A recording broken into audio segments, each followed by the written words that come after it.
Good evening. Hello everyone. Welcome to V8's Online's live coverage of the V8 Supercar Online Premier Series Round 13 of this awesome championship, and we head to Road Atlanta for the final round of the Hyperstimulator Endurance Cup, the Road Atlanta 500. Tonight we have qualifying and then two sprint races back to back to set our grid for tomorrow's race. And joining you for tonight's action, myself, Jay Kennedy, and I have Cameron Dance with me tonight. Cam, it's going to be a very, very fun night of racing. I love this format. It's very, very cool. Yes, indeed it is. It definitely spices the field up just a little bit more due to the unpredictability of the two sprint races, obviously one being over a grid if I'm not mistaken. So, yeah, it's going to be very, very interesting to see what happens and who actually ends up starting on pole for the 500 tomorrow. Yeah, it's the same format as we see in the real-life V8 Supercars at Sandown. So qualifying sets the grid for the first sprint race. Co-drivers in or B driver in for the first race. 20 laps and then 20 laps for the A driver after that. And that will be our grid for tomorrow's race. So good for the guys that are not necessarily great in qualifying, but get themselves right up there in the race with their race pace. So we'll expect a fairly mixed up grid, and it definitely puts a disadvantage for the guys that can only have one driver turn up tonight as well. Yeah, definitely. Obviously, the guys that only have one driver tonight will be at a slight disadvantage, but most of those guys that do are pretty quick, so going to be interesting to see what happens. Yeah, looking forward to it. It will be very, very fun. Don't forget we are live on all different platforms, YouTube, Facebook Live, on both V8's Online and the V8 Supercar Online Premier Series page. We are also live on MixLR Radio as well, so if you are not able to watch the stream for the whole night, but you have the access to some audio, you can check us out at mixlr.com/V8's Online-radio.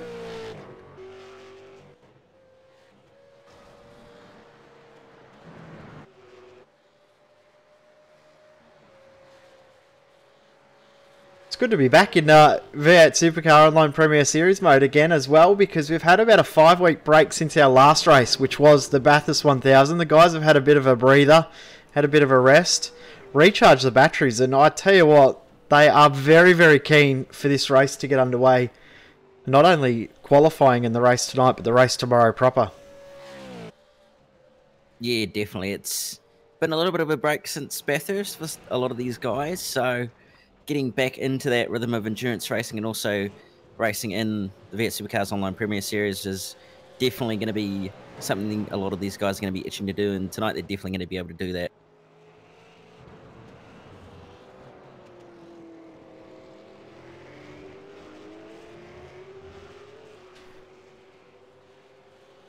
So we're not far off qualifying. Half-hour qualifying session tonight. We've seen an hour qualifying for the other two Enduros. Obviously, different format means different qualifying for tonight. So we've got half an hour of qualifying, which will set the grid for the first of our two sprint races. And at the moment, Jared Filsell is the man to beat in this practice session.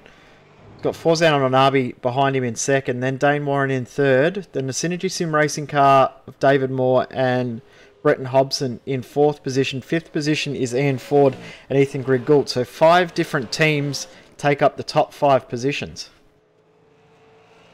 Yes, indeed they do, which is actually quite interesting. And again, we're seeing that Synergy Sim racing car up in that pointy end of the field.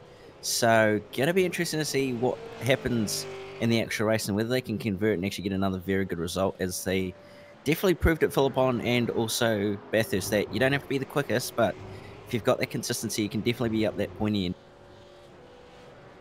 That car is right in for the show in the Endurance Cup standings as well.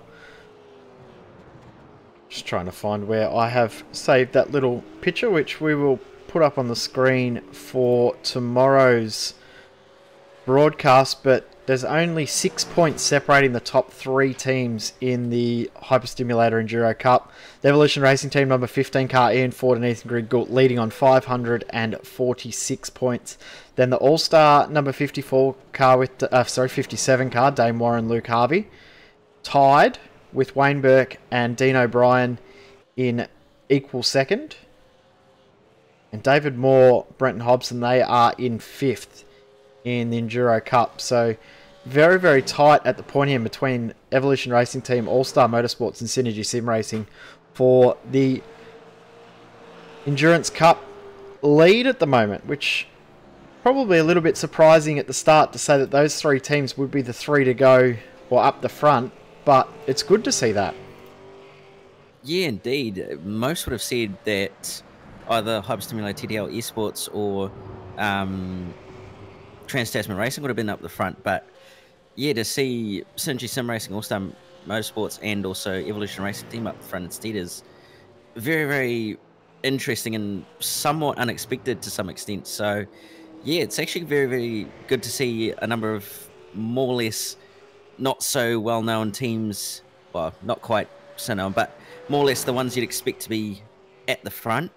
So, yeah, it's very much interesting, and should things actually go their way, it'll be very interesting to see who actually comes out on top of the Enduro Cup. It'll be very, very interesting indeed, and a few things that are in the works as well in the background for V8 Scops for next year. We'll have a date release of the dates for the racing next year in the coming days. So we will actually be able to pencil in the dates for the races next year, but I can confirm next year's Bathurst 1000 date. We have got it confirmed. Let me find it. So you're going to hear it here first if you are watching.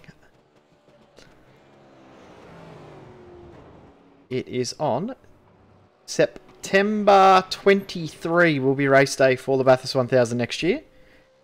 So mark that in your calendars. Get your leave organised if you need to do so, because September 23 next year. We saw how huge the Bathurst 1000 was this year. Next year it will be even bigger. Yes, indeed. It was a massive event this year, and it's no doubt going to grow next year and with the coming years. So it's going to be no different to this year, and it's going to be an even better race, I reckon, next year. Yeah, could not agree more. It's already been our highest viewed broadcast in the history of V8s Online. It's only 5 weeks old. So out of everything that we've broadcast over the last 6 years at V8s Online, that is our biggest broadcast already, and it's only been 5 weeks old. So it's been huge numbers in regards to reach, social media, and also broadcast numbers. Over 100,000 people watched the broadcast over the last few weeks, which is huge when you think about how little we were back when we first started, and this series has now grown to have numbers like that watching it for our biggest event of the year. It's absolutely massive. So big thank you to everyone for tuning in and sharing it with your friends and all of that stuff with our Bathurst 1000 broadcast, because it was well and truly one of the great races we have had in a long, long time, and it definitely shown why it is the great race.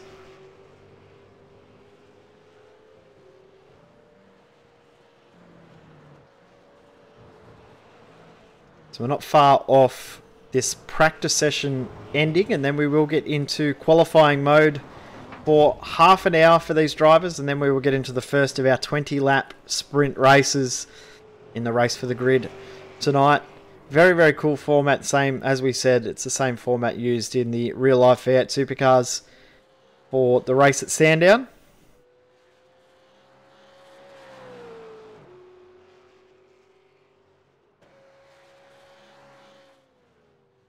The clock hits 0. We'll go through some of the different looks that some of the teams have got this weekend as well. We've got some different liveries once again, which always confuses us a little, and drivers all head out of the lane to try and get that special lap time in straight out of the gate.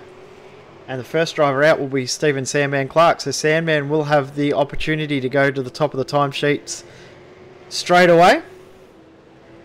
He's got Forzan El Nabi right on his tail. And it looks like Forzan's probably going to try and get past. Yeah, I'd say so at some point. And there he goes. Yep.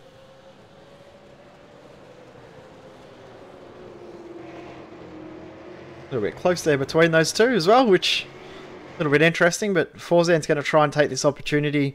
We've seen in the past that this first lap is absolutely vital in getting that pole position, and that would be a real coup for the Performance Sim Sports guys if they could get a front row start for the race tomorrow.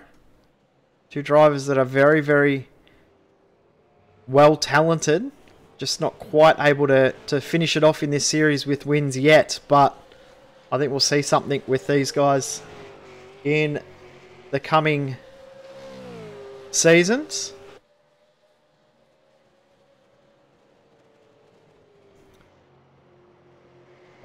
Up the hill through turn one. Absolutely love this track in these cars. It provides some very, very tight racing, and we saw the official race here last season was extremely close. And we've seen previous races here in V8 Scops and the iRacing V8 Supercar series that can never think this track is, or a race at this track is over until it's well and truly over, because strange things do and will happen at this circuit.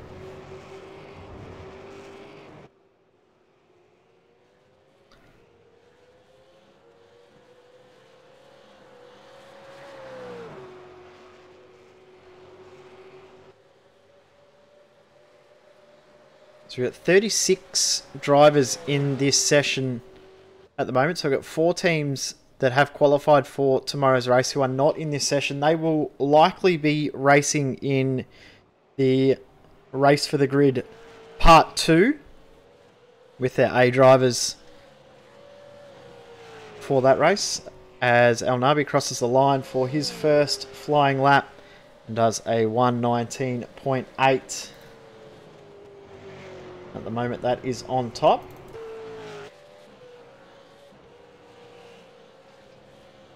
Got John Latham on screen. Oh, Ian Ford's just beaten it. Yes, I just saw that. Also looks like a couple of guys must have got off tracks at some point in their laps because they haven't actually counted by the looks of it. There's quite a few that haven't had actual times count. Now on screen is a name against a team that you probably would not have expected before this weekend starts, but Corey Preston driving with Lewis Kugley in the Pleb Sim Sports car. Corey back after sitting out for a few weeks. He had no teammate, neither did Lewis, so they've joined up together and they've actually gone pretty well together. They're very, very even on pace. Yeah, they are actually. They're actually quite a good combination from what I can see, so it's going to be interesting to see where they finish in the Race to the Grid and also in tomorrow's race.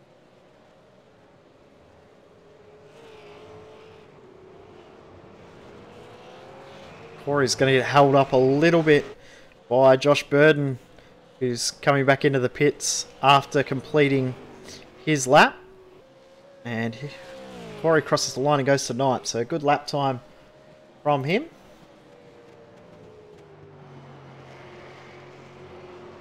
Go next to the number... Where is it on my list? I can't find the car I'm looking for.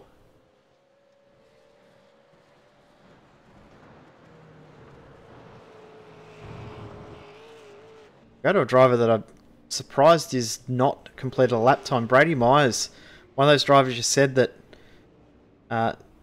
didn't count their first lap time. Brady in the Progression Racing Australia car is in the pits to get a new set of tyres and go again. So his first lap time did not count. We'll have to go back out there and have another go. We've got Daniel Ackland on screen, just crossing the line to complete, or to start a flying lap. Now these guys at Synergy Sim Racing, they've got pink on their car for breast cancer awareness and the McGrath Foundation, so good job to those guys for helping raise awareness, helping to raise some funds for the McGrath Foundation. So you see pink on all of the Synergy Sim Racing cars, and Ackland's going to get into trouble here down the hill. It's the TTR cars head to the grass to get out of the way. El Nabi's just gone to the top as well, so El Nabi back up to P1.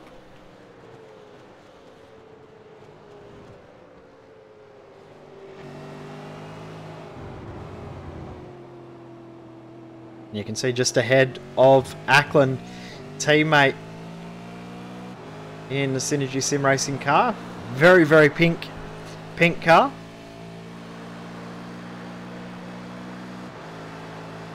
It'll definitely be hard to miss that car, that's for sure. It's a number 89 car in the very, very pink colours. Dean O'Brien, who's teaming up with Michael Schreier this weekend.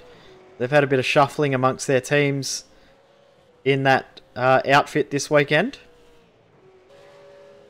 Ackland will come across the line and slots into 16th position. Yeah, Dean O'Brien's car, have a look at how pink that is. It's very out there, but for a great cause, and it actually looks quite good with the different colours and different shades of pink on it. Yeah, it does actually. It's actually quite vibrant, but it also looks very, very well good. And so, yeah, very good to see the guys supporting such a great cause, and also we'll definitely be able to notice that car on track often.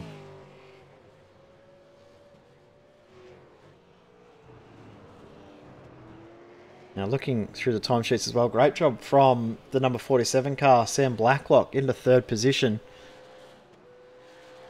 It's a great job from that team. And also the STC Motorsport 009 car up in fourth. So very mixed up grid, and we're going to see a very mixed up field when we come to the race tomorrow.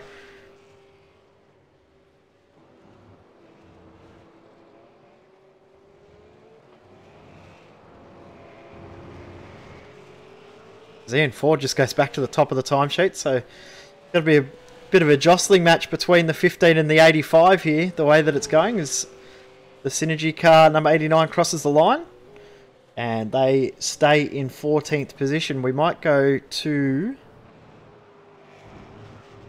the Progression Racing Australia car next. Way back in the field at the moment. The best lap is a 1:21 flat. Brady Myers having a few internet issues, so we won't get to see too much of this lap time on the screen.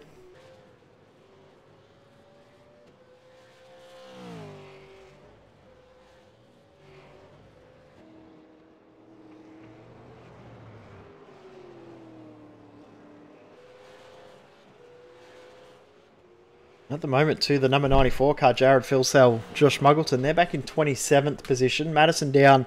They won't be taking part in qualifying because Madison is the only driver available tonight. So he'll start from the rear of the grid in the Race for the Grid part number 2. His teammate Jake Burton currently on a plane from Perth to Sydney to take part in the final of the Aussie Driver Search on the weekend. So he'll actually be racing in on a desk at Madison's house tomorrow. So they'll actually be racing from the same house. We don't see that too often. It is quite interesting when that happens, and it's even more interesting when you actually have to get each other out of the sim when you don't have a spare PC. So, yeah, it's going to be interesting to see how those two go. Yeah, luckily they've got 2 PCs, so they've got that side of it sorted, but it's still going to be very, very bizarre for them to be doing it from the same house. Now, I just saw, while we were watching the end of that lap from Brady Myers, there's a big gaggle of cars involved in an accident at the exit or the entry to the pits. I'm just trying to see if I can pick up who was involved.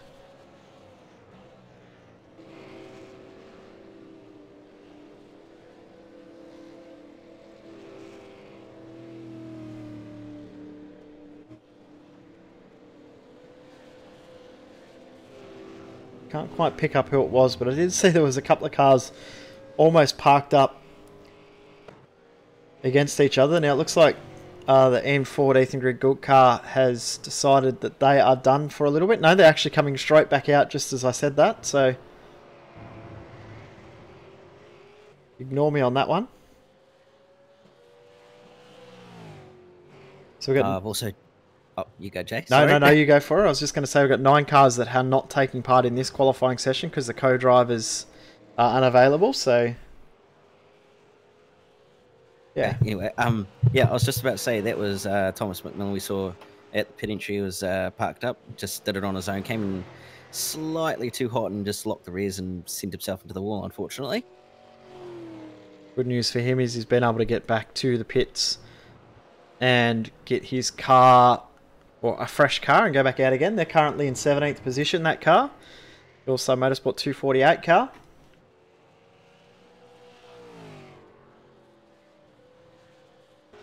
Best performing All-Star car at the moment is the 313 car, Ethan Warren. And he's teaming up with Daniel Williams. They're doing a very, very good job. I know those guys put in an absolute bucket load of practice, so not surprised to see them doing very, very well. Now, the times throughout the week, we saw 1.15 seconds separating first to 40th, which I think is the closest full field we've ever had in V8 Scops. And at the moment, we're seeing first to second 16 thousandths. That is mind-boggling close. Yeah, 40 cars separated by 1.15 seconds, so under 1.2 seconds, which is amazing how close they all are in the field.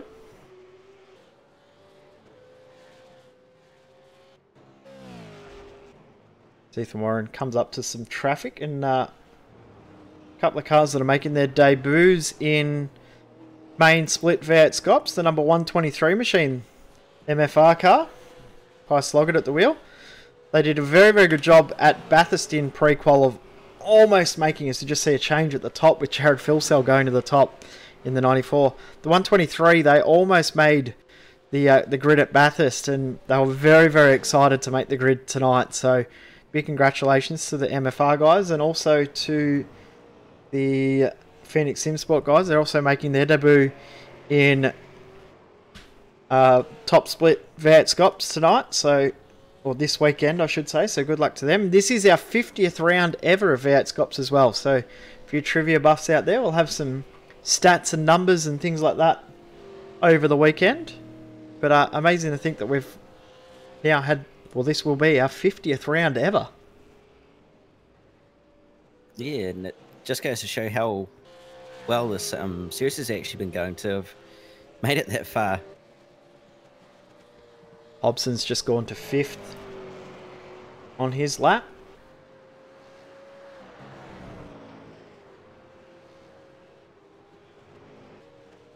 And Hobbo looking for redemption after the official V8 Supercar Series this week.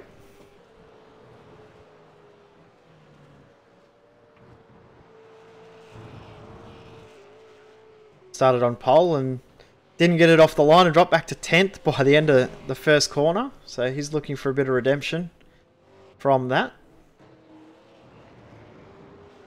We're already halfway through this qualifying session too, so not too far before we get into our first race for the grid.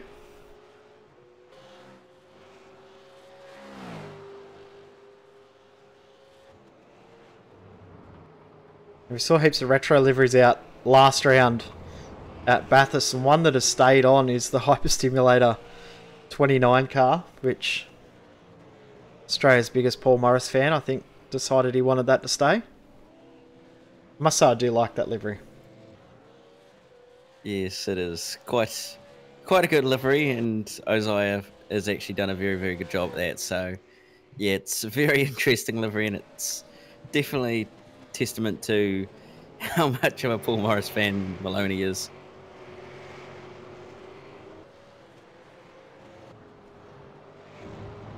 Team that's doing a very, very impressive job at the moment. In 11th position, the 52 car, Thomas Hinz at the wheel at the moment. Now, he and Ross Rizzo, two drivers to watch this weekend. They're very, very good racers, and if they can get a good qualifying position to start off the first race for the grid, I expect these guys to move forward. We could see these guys start as high up as top 5 if they can end up qualifying in this 11th spot.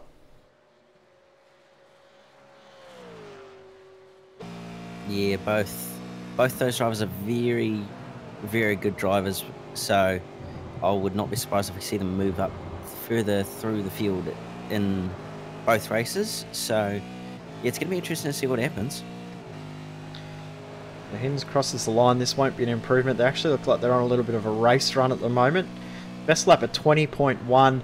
Current best lap overall is a 19.4, so they're about 7.5 tenths off that provisional pole position for the number 94 TTR car. You see another mover in the field. Daniel Ackland's moved up into 15th position in the 014 Synergy Sim Racing car.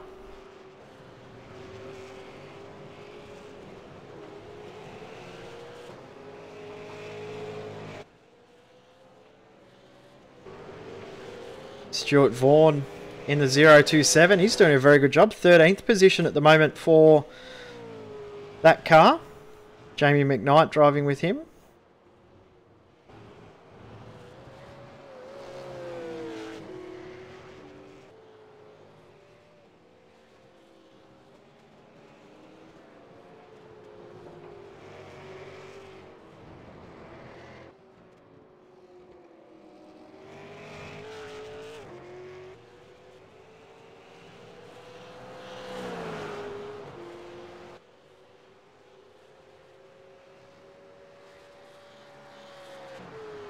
So out of the 50 races we've had in V8 Scops, there's been 70 pole positions awarded. Well, obviously some races have, some nights we have 2 races and driver swap races. Obviously there's 2 drivers who can take pole.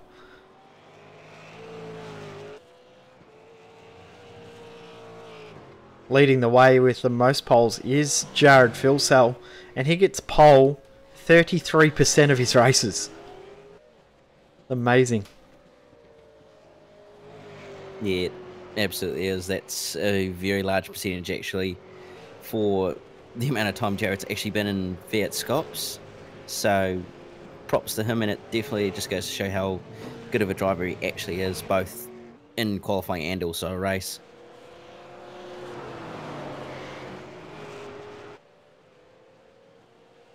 Next in the list is Josh Rogers, who has 14 poles, which sounds a lot less in comparison to Filsell, but Rogers has only done just over half the amount of races. So fairly new to the series in comparison to Jared Filsell. So Rogers, 41% of his race starts, he gets pole. Madison Down, only 19%, which you probably think when you look at the stats that Madison might be ahead of Rogers, but fair way behind.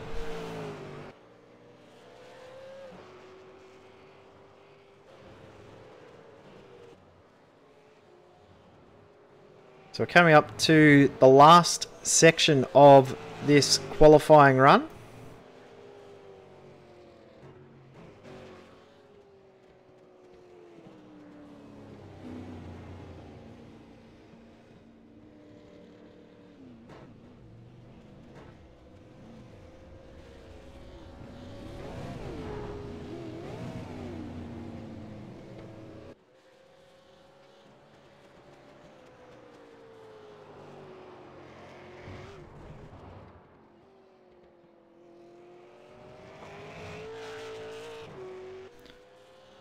Interesting with the pole positions as well. 17 different drivers that had a pole position in V8 Scops over the 50 rounds, or 49 rounds prior to tonight.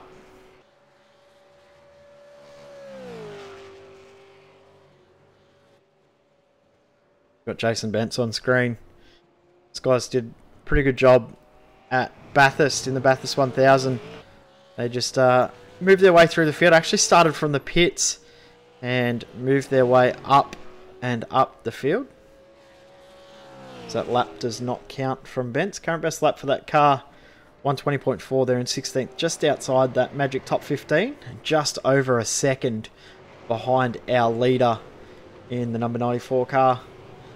As they've just done a driver swap, Josh Muggleton jumping in to complete this qualifying session. He will likely start from pole in our race for the grid part 1, which is only 10 minutes away, or 9.5 minutes away now, which I'm really looking forward to. I can't wait for that to get started, because it should be very, very fun.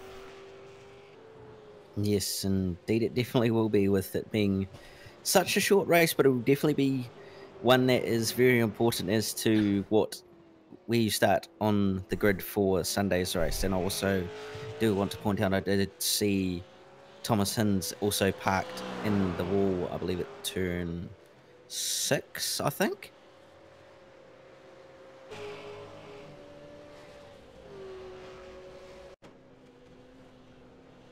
Try and see if we can get a replay of that.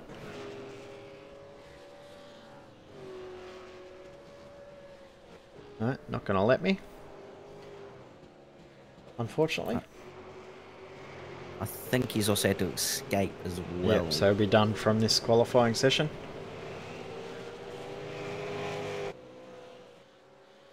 We go back to the number 15 car. Currently in second position is Ethan Griggoult. Teaming up with Ian Ford once again. These guys leading the Enduro Cup by 6 points at the moment. We're looking to get another good position in this race this weekend. Try and move forward.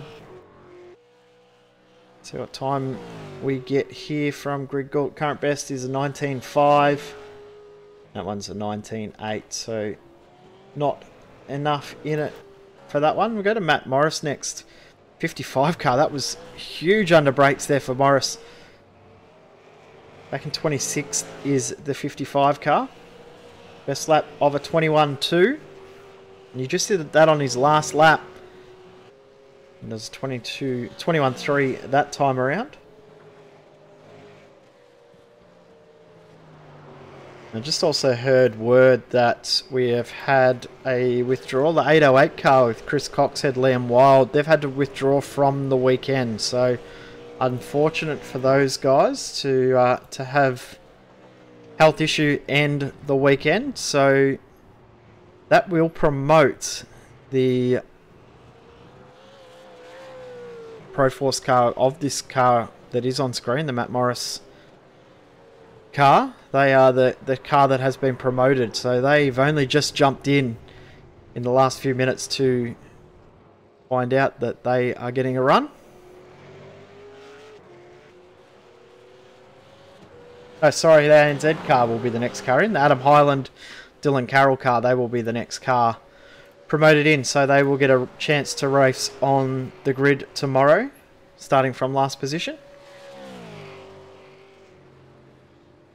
You'll take it though. If you get a call up at the last second to get a drive, you're going to take it every time. Yeah, you definitely will. You're never going to turn down the opportunity to drive. So it'll be good to see those guys on track again and also see how they go as well. On board with Forzen El Nabi. We approach the 6-minute mark in this qualifying session.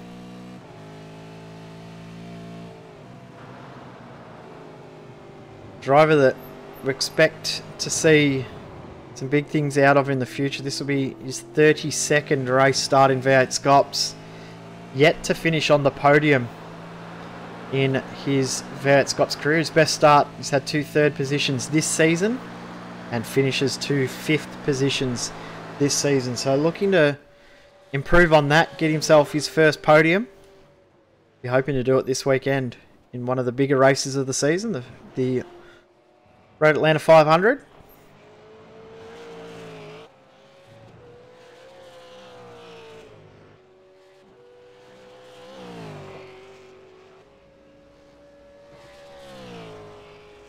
No improvement on that lap. Actually looks like he might just be starting his flying lap now.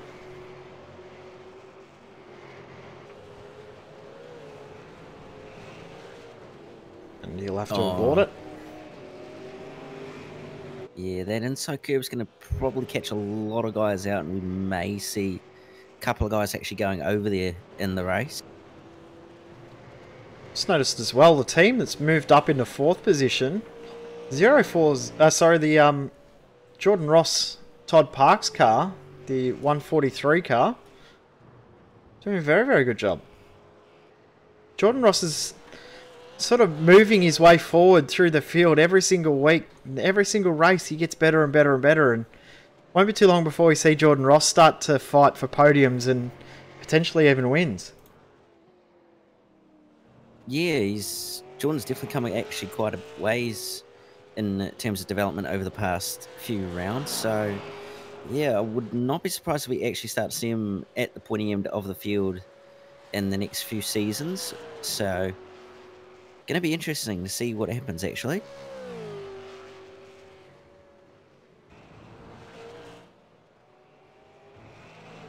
And for some reason my graphic hasn't updated properly because it's supposed to be showing the right car number, but it's not, so I'll have that fixed for tomorrow, so my apologies for that. So Todd Park's now in the car to get some laps in before gets ready for the race for the grid. A lot of the co-drivers will be jumping into the cars now to just get a bit of a feel, into a rhythm before the race gets underway. I don't think we'll see too much shuffling, especially at the top of the timesheets. Maybe down in the middle to bottom part. But in saying that, a lot of guys aren't too stressed about where they start this race for the grid tonight. And the way that the race plays out, there is a potential for absolute chaos in these ones tonight. Yeah, there definitely is, especially with it being actually the shortest race, I believe, of the season, but it also being quite important for tomorrow. So, yeah, it's going to be very, very hectic, and it's going to be very interesting to see what happens. The thing that guys are going to be very, very careful of too is race control will be watching, and they have the ability to hand out penalties and even exclude drivers from the race tomorrow. So if drivers get a little bit too wild and over the top, you've got to be careful and not go too silly and end up throwing away the whole weekend. Just seen quite a few drivers already serving race bans throughout this season, so they're not afraid to issue them out. I think we've seen drivers from pretty much every team have race bans this season. Yeah, I think there's been at least one driver from every team that's had a race ban at some stage in the season, if I'm not mistaken. Which isn't the greatest of things, but penalties need to be applied when they need to be.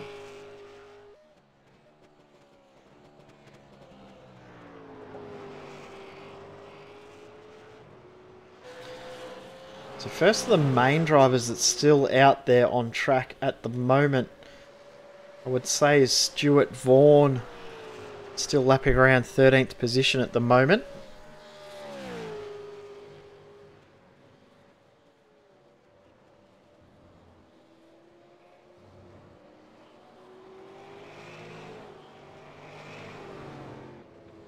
He's coming into the pits. So we've got a minute left in qualifying now, so not too long left in this session before we get the race for the grid part 1 underway. Really looking forward to seeing how it all plays out. 20 laps based on this qualifying session. Then after that we'll reset and then do another 20 lap race with the main drivers starting from the same positions as their co-drivers.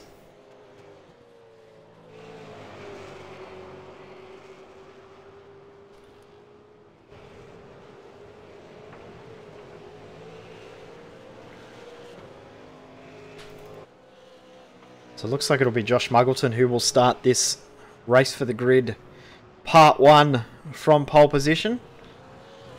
So the checker flag is about to come out on this session.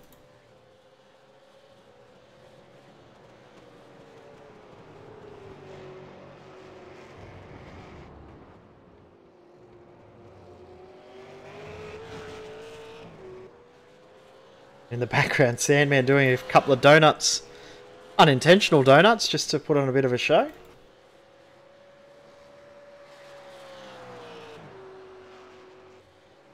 I don't think I see anyone looking like they're going to light up the timesheets as well with sector split times. The only one may be Brady Myers, currently in 18th position. See if he can improve on his best lap. Looks like he's just got out of the throttle, so they will start in the 22 car from 18th position in the race for the grid part 1. Doreen Nakora might be the only other one now who may improve on his lap time. Current best in the ASM Young Guns car is 120.5.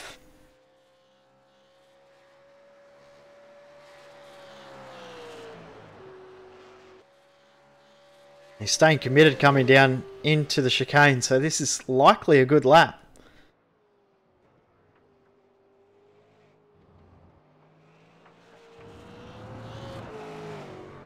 And right on cue he comes into the pits, that's always good.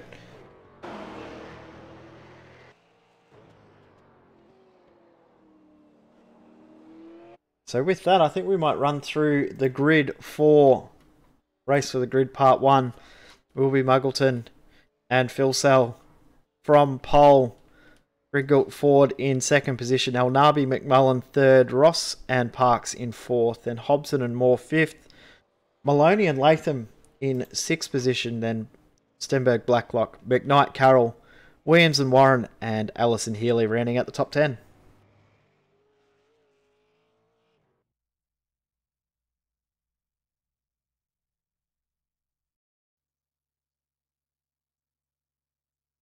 For some reason it's decided to throw me a curveball, and there we go, we're back again. Thomas Hinds, Ross Rizzo in 11th position, Dean O'Brien, Michael Schreier in 12th.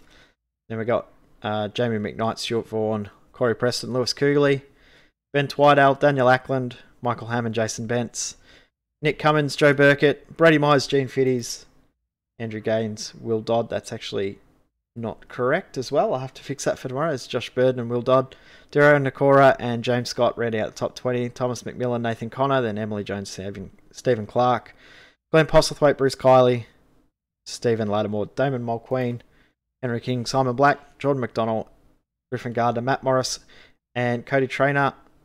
And then Kai Sloggett, David Kidman, the last of the drivers to put in lap times. And we got the Fuel Auto Tech TTR car number 1, the TTL Esports Hyperstimulator 92 car, and then a few others who have not put in times. They will all be gridded up in their pre-qualifying order when it comes time for Race for the Grid Part 2, which isn't too far away after this race, which, as we said, 20 laps. It will not take long for this one to be started, run, and done.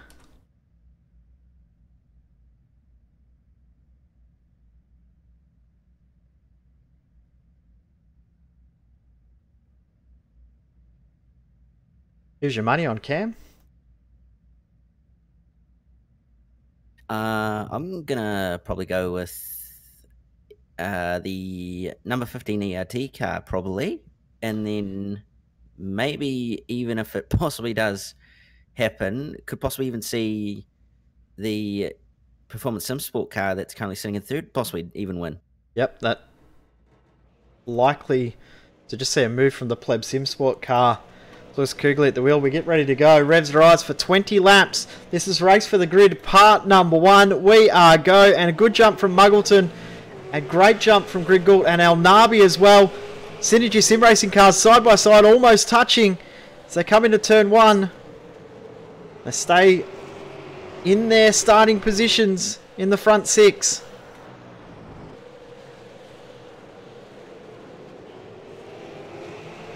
Side by side go the Synergy Sim Racing teammates. Oh, contact between teammates. Hobson.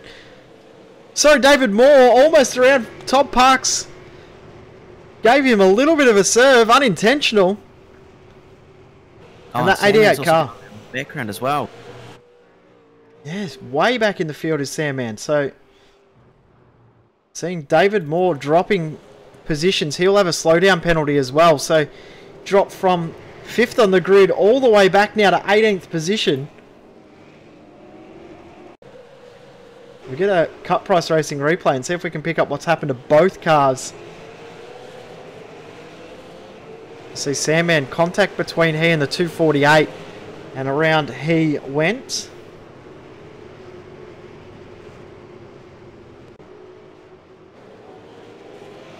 And you see middle of the screen the 88, the 143, a little bit of contact between them, not a huge amount in that. Enough to unsettle both cars, and they'll both end up with slowdown penalties. They dropped back to 18th and 27th respectively. Lewis Kugley in the pits. Now, he was the car that I said that was looking like he moved on the line. He'll be in the pits to serve a black flag for the Pleb Swim Sport crew. And Todd Park's also in the lane. He's got a fair bit of damage to that car, so he'll be coming in to get that served. But it's Muggleton leading from Gridgalt and Elnaby. They've broken a little bit of a gap back to Sam Blacklock in 4th. John Latham moves up into 5th. Daniel Williams 6th. Healy in 7th. Schreier 8th. Then Martin Carroll and Thomas Hinds round out the top 10.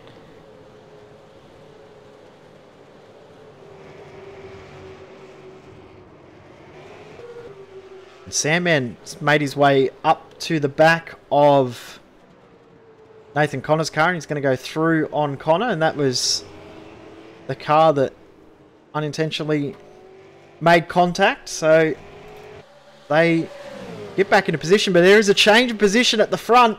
Griggle under brakes, goes through on Josh Muggleton and takes the lead.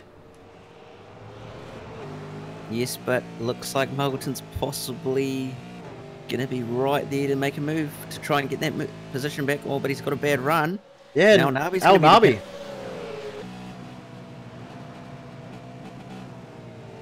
Looked at throwing it up the inside. Very, very tough to do at turn 1. Got to be ultra committed into turn 1 to be able to make a move under brakes there. And Blacklock's closed up on the back of these guys as well. Blacklock just did the fastest lap of the race as well. Yeah, so he's absolutely flying. So he could even possibly challenge for the win in this race.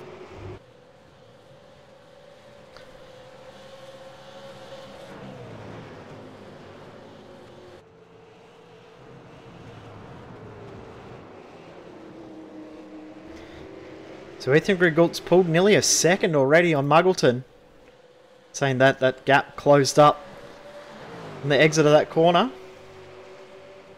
Sandman's making some moves through the field at the back too. He's already up to 23rd, so he's already gained 5 spots from where he was after the incident. He just dropped a spot back again though. Michael Healy has just lost a spot to Michael Schreier down the back straight as well. So Schreier's moved up to 7th position in the very, very pink Synergy Sim Racing car. But Al Nabi looks very racy right now.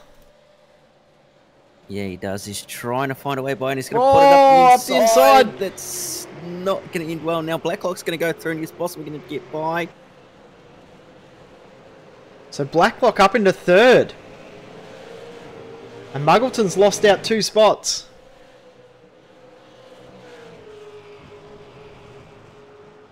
Yeah, don't think it also helped that El Nabi was blinking a little bit, so Muggo just trying to conserve it a little bit and not get taken out possibly. Or even distracted too, because it can be quite distracting when you have the car blink right beside you.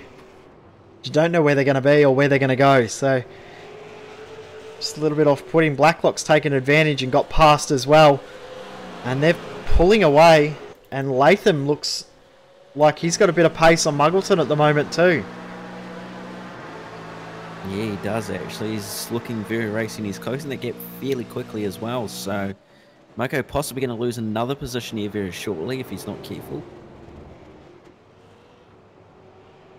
In fact, though, this race counts for not a great deal because it's the next race after this one that counts for the position. You go on to win the next one because that will be the pole position.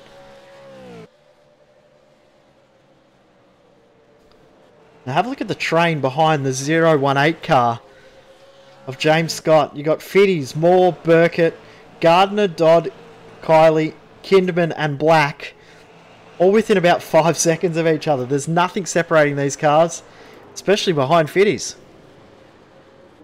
Yeah, absolutely. There's nothing in it between these handful of cars, so going to be interesting to see what happens in this little pack here.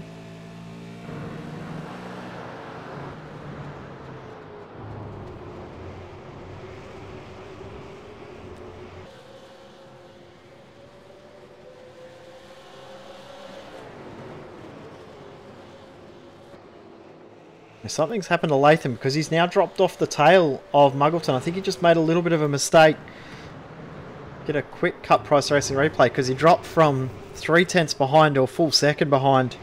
Oh, big moment for him coming up the hill.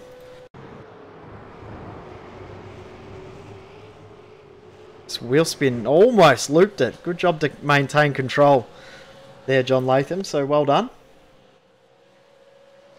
And he'll now resume his fight to try and get onto the back of Josh Muggleton, but just behind Latham, have a look at the pack behind Daniel Williams. You got Williams, Schreier, Healy, and Martin Carroll and Stuart Vaughan. They're all separated by absolutely nothing, 6th through to 10th. Yeah, there's a bit of a train forming here, so Williams is going to have to be careful not to lose too many positions, if any.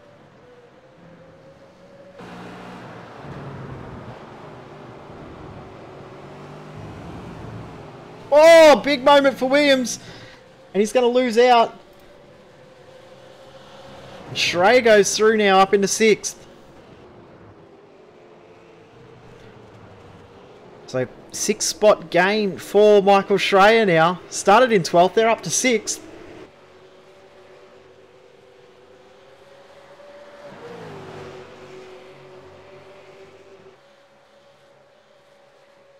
Williams might have a run to come back here on Schreier. He's going to send it up the inside.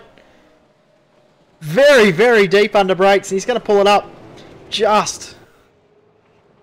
Good move from Williams to get that spot back. Yeah, very, very good move indeed, but they still have to be careful of that Momo car behind so that it doesn't get too close or get by. Up the front, the gap is closed between Griggoult and Alnabi, but we'll stay with his Schreier almost side by side with Williams.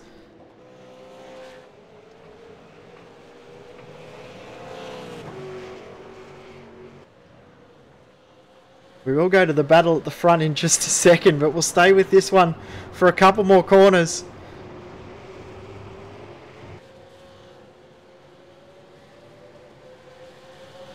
Schreier looks very, very racy. And Healy looks like he's just waiting for something to happen in front of him to take advantage. Yeah, he does at the moment. He's just sitting there biding his time. He's hoping something's going to happen, and it could possibly happen. Go back to the front because Alnabi is right there with Griggoult. Griggoult's had to defend into the chicane. Yeah, he has. So Alnabi's looking very racing. He's possibly going to be able to get a move done. Possibly going to try it turn one if he can get a good run again.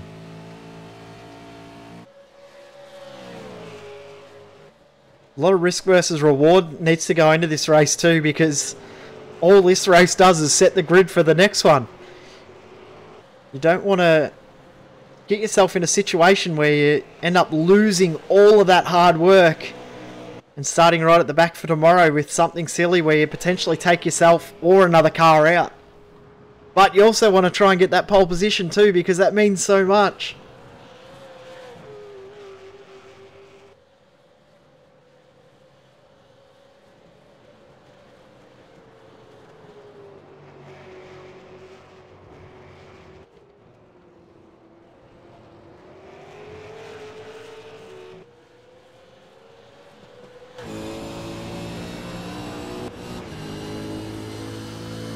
So you see here, look at Griggoult starting to weave to try and break the draft. Alnabi's closing up fairly quick. He won't be close enough to get a move done this time.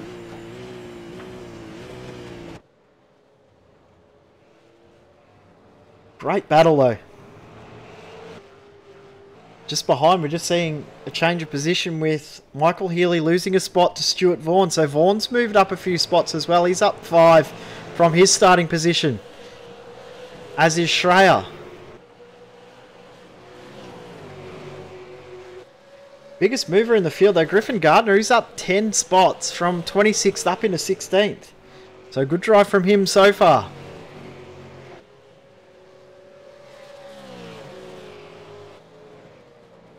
But we go back to the front as Alnabi tries to work out where he can get a move done.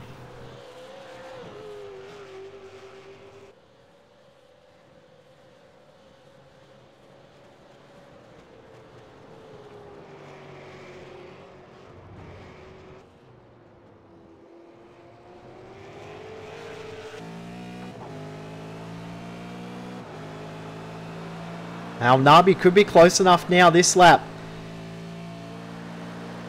He will tuck right up in behind the ART car. Just at the braking zone. Not quite close enough again, but he's getting closer.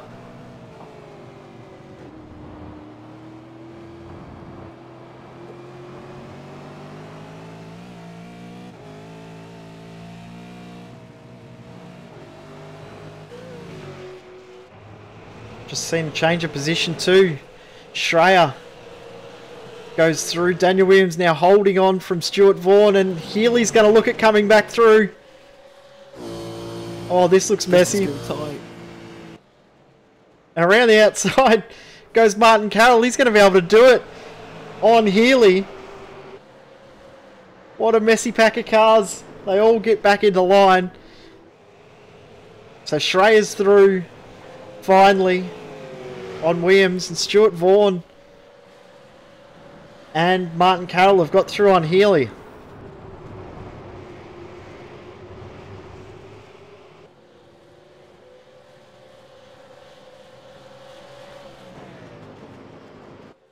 Go back to the front because they are very close this time. Yeah, they are, and Forsen's definitely got a run. He's going to be able to definitely make a move this time. Grigolt's going to go defensive, and Alnabi's going to have to go around the long way, but if he can hold around the outside, he should have the advantage heading into the next part, but he's going to have to back out of it. So we hit the halfway point of our Race for the Grid Part 1.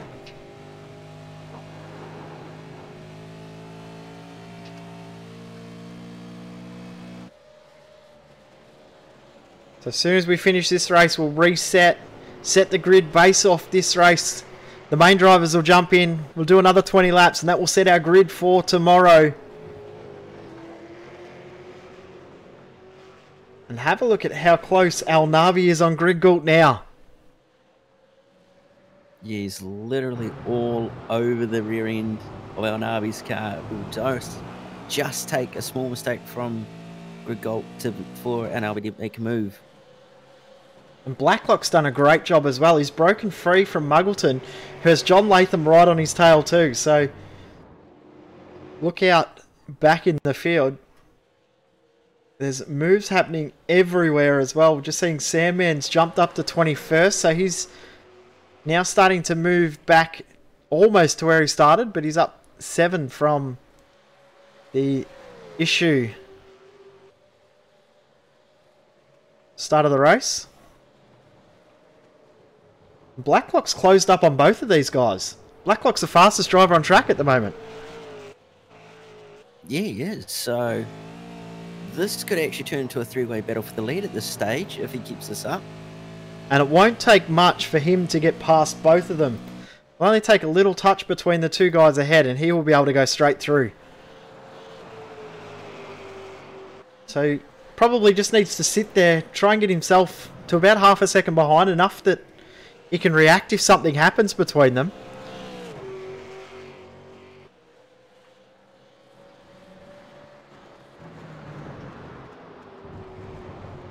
Just seeing Griffin Gardner into the pits.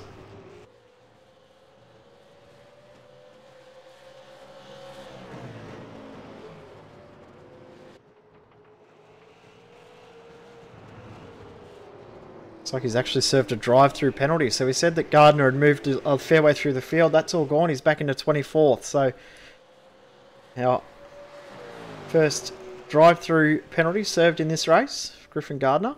And at the front, Al Nabi weaving to try and distract Greg Gould in his mirrors. Probably not going to work too much down the straight. But Latham's making a move on Muggo. Yep. And he's managed to get it done. It's up to 4th now for John Latham in the 29 TTL Esports Falcon. Doing a very good job. Stuart Vaughan, Daniel Williams, Martin Carroll. Look at this pack. Williams is going to lose a spot. Around the outside goes Martin Carroll. Move done. What a pass. Very good. What a pass.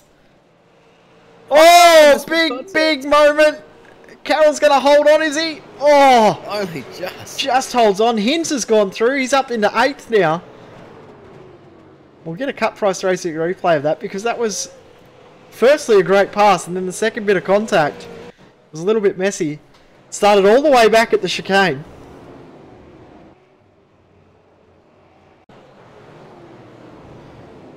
So Vaughan got through on Williams. Big sideways moment for Williams. Around the outside, great pass by Martin Carroll. That was very impressive. Yeah, indeed. It's very hard to go around the outside of that corner, especially with the way the track drops off. A little bit of contact between Williams and Carroll and Thomas Hinz. We said he was going to be one to watch in this race. He's now up into 8th. And Ross Rizzo starting the next one. Could be potential to go off in that car because they will be fighting very hard. Martin Carroll's just given up the spot once again. Just seeing, oh, the 88 car very sideways. Yeah, Morse had a moment at the chicane. Oh, and there was nearly contact there with Joe Burkett. Burkett will go through.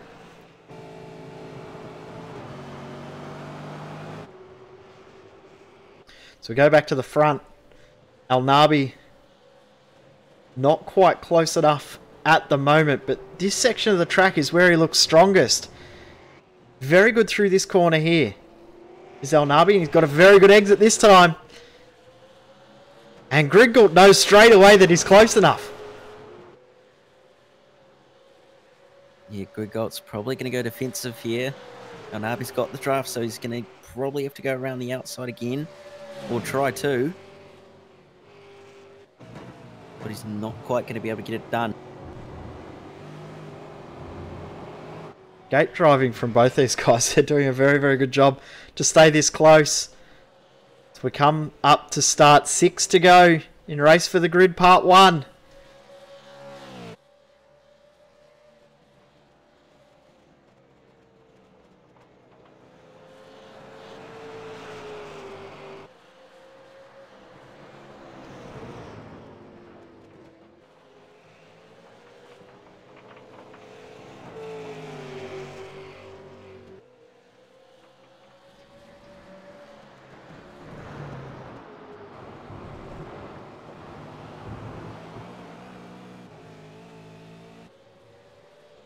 See if Al Nabi can get right up in behind that rear wing. The Logitech G ERT for Commodore. If he can do that, and he has. Very planted on the exit too, so he might be close enough this time, is he? Looks like it. And Griggold trying everything he can to break the draft. Here we go. Oh, now he's going to try, but not quite. I thought he was just going to dive out at the last second and send it in there, but probably wasn't close enough to do it that time. So we start 5 to go now. Blacklock's dropped off from these guys as well.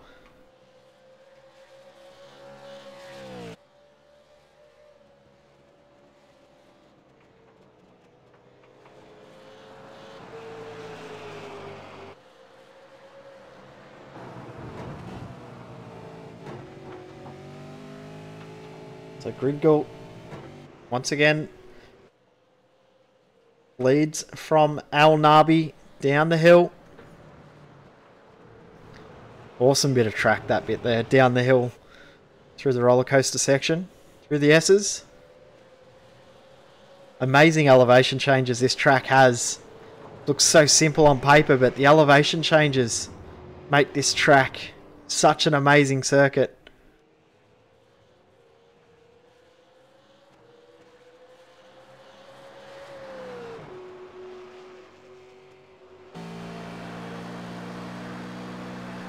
Is Al Nabi close enough this time? You can see how quickly he closes up just at the point of braking. He's gaining so much time and speed. I reckon if the straight was an extra 100 metres longer, he'd have it done quite easily, but just not quite close enough at that point of braking to be able to send it in. So we start now, 4 to go.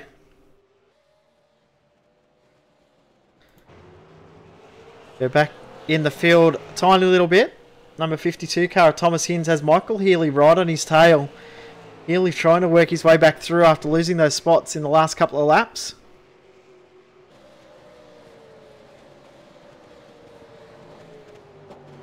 We're seeing another pass as well. We're just seeing Gene Fitties go through on David Kidman, and Simon Black looking to come through. Oh, big moment for Simon up over the hill. Almost loops it around, manages to hold on. That was close. Yeah, very close. It's not ideal to get loose over the top of the riser, and it's actually very easy to do so. Simon's done a very good job to hold on to that.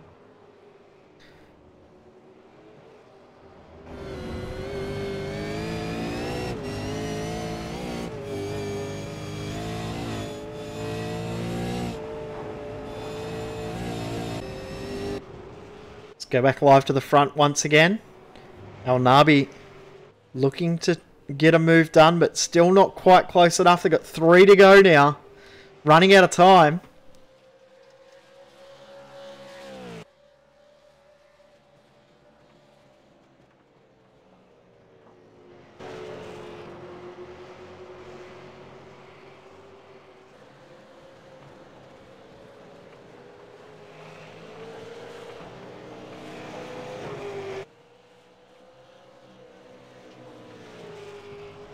Be good to see how all the main drivers, or the A drivers, I don't know how you describe the way that the drivers have been decided, but the other drivers all go, because the next race should be the stronger of the 2 races. It should have the quicker drivers in the cars for all the teams. Teams that are fairly even.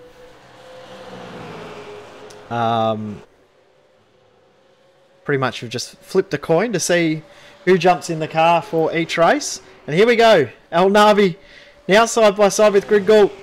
It's going to be tough to do around the outside, but we have seen it done before. If you can hold the position through the middle of the corner. Oh, wheel-to-wheel contact.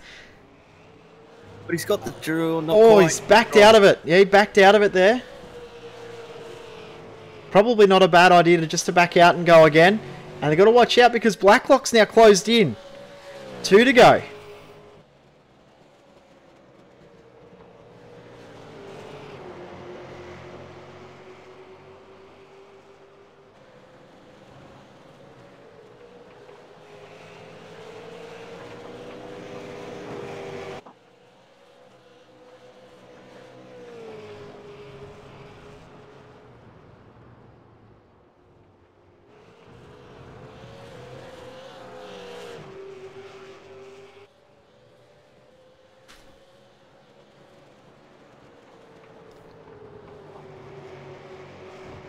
El Nabi not quite close enough at the moment, but as we've seen, he gets a very, very good exit out of that corner and closes up a fair bit of time. So he's going to be right there again next lap through, because he's closing up very quickly again.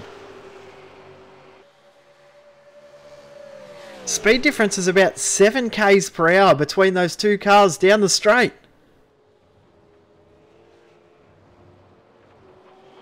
White flag this time, last lap when they cross the start-finish line. And any of these 3 could win it from here.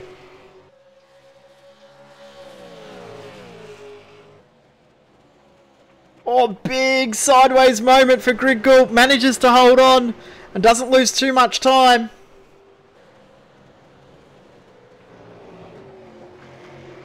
Another lock-up for Greg Gould. Couple of little mistakes starting to creep in for the 15 of Greg Gould, but it's not quite enough. Yeah, tyres will start to become a factor, and if these guys have used them up too much, they're not going to last long. So this is the last chance. We've got half a lap left in this one. El Nabi may not be close enough. Greg Gould weaving to defend this position.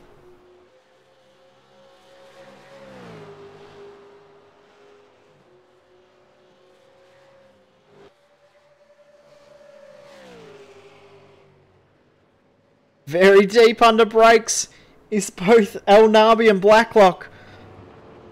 But it looks as if Griggoult will hold on. So, across the line will come Ethan Griggoult. He will win race for the grid part 1. El Nabi will finish 2nd and Blacklock will finish 3rd. Of course, this sets the grid for the next race. It's on between Hinds and Healy still. It looks like Hinds will hold on to 8th position. Back in the field though, David Moore, Michael Hammond, and Hammond goes Hammond's through. Joss got him. Yeah.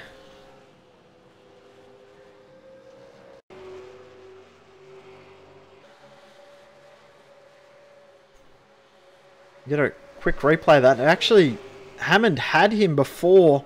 They actually went 3 wide. And Martin Carroll lost 2 spots at once. I think Carroll may have been a bit short on fuel. Yeah, maybe he was.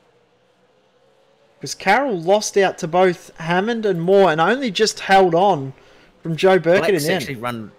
Black's actually run out of fuel, Simon Black. So he's ended up crossing the line in 23rd. Yeah, he was a long way forward from there, so unfortunate end for that car. Something that didn't really factor in was the chance that someone could run out of fuel, but looks as if it has caught a few drivers out. We'll run through the race results for that one. Of course, this sets the grid for the next race in a few minutes' time.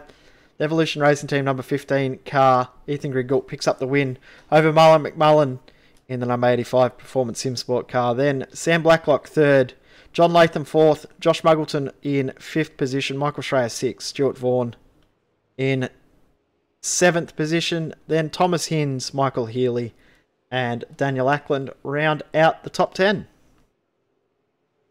Then in 11th, we have Daniel Williams in the 313 All-Star Motorsports car, number 100, Laser Racing and Michael Hammond in 12th. 13th, the Synergy Sim Racing 88 of David Moore. 14th, the STC Motorsports 009 of Martin Carroll. 15th, the number 400 Hyperstimulated TTL Esports of Joe Burkett. 16th is the Fusion Sim Racing number 9 of Will Dodd. 17th, the number 68 TTR Rising Stars of Sam and Stephen Clark. 18th is the Progression Racing Australia number 22 of Gene Fiddies. 19th is the MFR 123 car of Dave Kimmond, and rounding out the top 20 is Cody Trainer in the PFR number 55. Good job from the 123 car to make their way up that high. The 95 car Synergy Sim Racing with Bruce Kiley at the wheel in 21st. 22nd is the 209 Griffin Gardner. The 00 of Simon Black running out of fuel. They finished in 23rd position. Then the 214 of Thomas McMillan. Nathan Connor in 24th. 25th is James Scott in the 018. 26, Lewis Kugley, of course, had that penalty at the start. And then rounding out the last of our starters in that one, Todd Parks in the 143 car, the Synergy Sim Racing car. They'll start the next race in 27th position. Then the rest of the drivers in this one will start from further back. They will start behind the car 143. It's a little bit disappointing for that car because they did a very, very good job in qualifying to move their way up as high as they did in that qualifying session. So unlucky for those guys, but looking for potentially their first ever pole position, the number 85 car for Zen El Nabi and Marlon McMullen. Neither of those guys have started from pole in a V8 Scops race before. Marlon's best start, 3rd at Phillip Island, couple of rounds ago, and same for Forzen as well, 30's best start at both Watkins Glen and Phillip Island. So that car looking for their first ever pole position, and Blacklock teaming up with Stenberg, another 2 drivers will be looking to potentially get their best ever start. Blacklock's best start is 18th at Sebring this year, so Sorry, I've looked at the wrong name. Fourth at Watkins. Fourth at Watkins Glen this year. Third finish at the Nürburgring for Blacklock. So, but you can start in that top 3. Will be his best ever start. And Stenny, best start is 7th last year at Coda. So those guys all looking to get their best ever starting positions. Of course, Ian Ford and Ethan Griggle both have had pole positions before. Ethan took pole the first Enduro at Spa in 2015. Pipped everyone in the shootout in that one. And Ian Ford has had 2 pole positions. Rode Atlanta in 2015 and Nürburgring started from first after winning the first of the sprint races in this year as well. What we might do though, we might take a very short break. We've got a few minutes to wait while we set the grid. Stay with us here on V8s Online. We will be back very, very soon. Very soon, if I can speak English. We'll be back with part 2 of tonight's event. Race for the Grid part 2 here on V8s Online in the Hyperstimulator Endurance Cup, part of the V8 Supercar Online Premier Series. We'll be back very soon.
Introducing a whole new form of racing to the best online racing simulation in the world. This is Dirt Racing on iRacing.com. Race online at some of America's most legendary dirt tracks, including Eldora and Williams Grove. iRacing is the premier online racing game featuring NASCAR, IndyCar, sports cars, and now World of Outlaws, the leading sanctioning body for dirt racing. iRacing is easy to use and features a centralized ranking system to make sure you have the best experience at any skill level. With a massive inventory of high-precision laser scan tracks and cars with an unmatched dedication to quality and detail, iRacing gives you the most authentic online racing experience available. Thanks to iRacing's dynamic track system, developed specifically for dirt racing, tracks change over the course of a race, just like your favorite dirt track on a Friday or Saturday night. From a slick racing groove all the way up to the cushion, iRacing's dirt tracks deliver non-stop racing action. Partnered with the World of Outlaws, iRacing is your source for the most authentic dirt racing experience available, featuring 4 brand new tracks and 11 new cars, including street stocks, Legends cars, late models, NASCAR trucks, winged and non-winged sprint cars, with much more on the way. Join the Dirt Revolution on iRacing.com and start slinging mud today.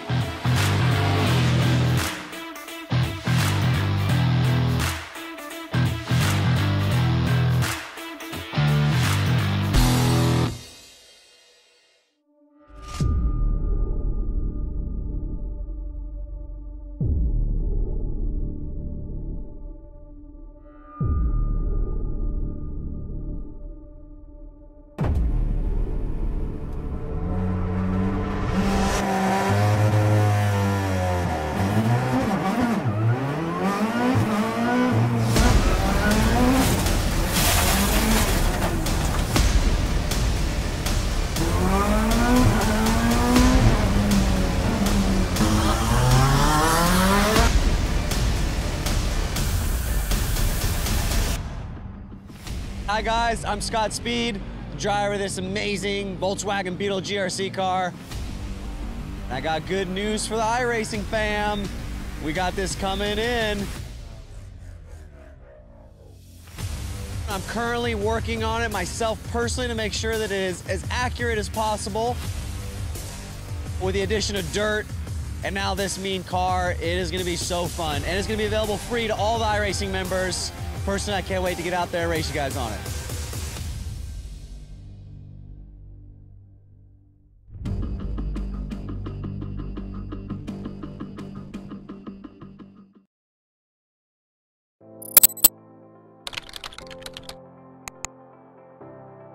iRacing.com is a sim racing game that combines a true-to-life racing experience with an online community of virtual racers from all over the globe.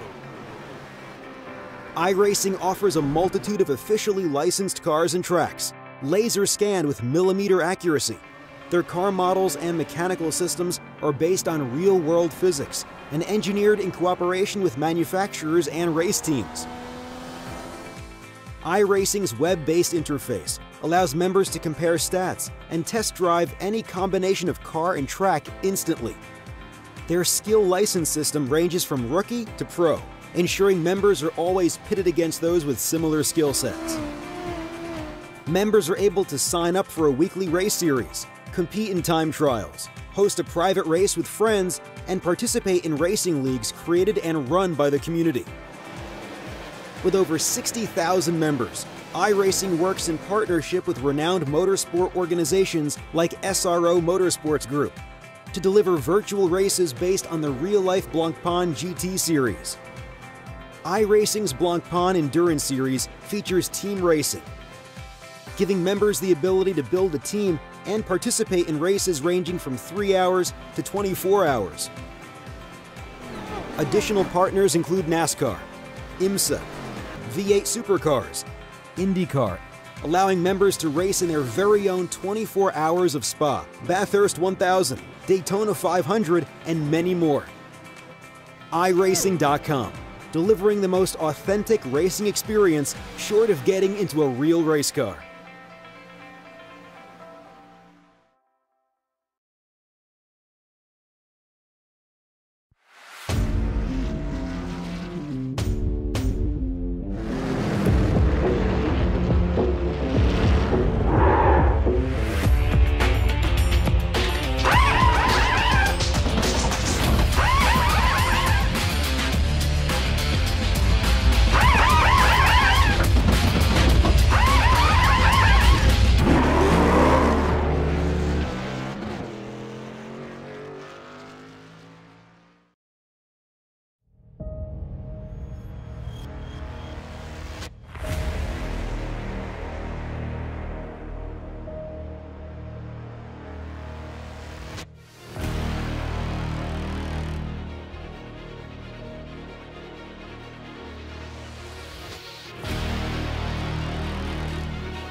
Welcome back to V8 Online's coverage of the Hyperstimulator Endurance Cup. Road Atlanta 500 Race for the Grid part number 2 is not too far away. We're just waiting for the grid to be set and the drivers to be allowed to head out onto the track. While we wait for that, we thought we'd just take this opportunity as we are about to start the 50th round ever of V8 Scops. Amazing to think that we've been around for this long. It's now our 4th year. We were saying before about some of the crazy numbers of pole positions, especially for Josh Rogers, in 41% of his race starts starting from pole, and Jared Filsell, 20% of his races, 33% of his races starting from pole position. But some other interesting numbers is the percentage of time that a certain someone will get on to the podium, which Jared Filsell, pretty amazing, 67%. Madison Down started 57 races, finished 39 of them on the podium. Pretty incredible records. Nearly 70% of his race starts he finishes on the podium.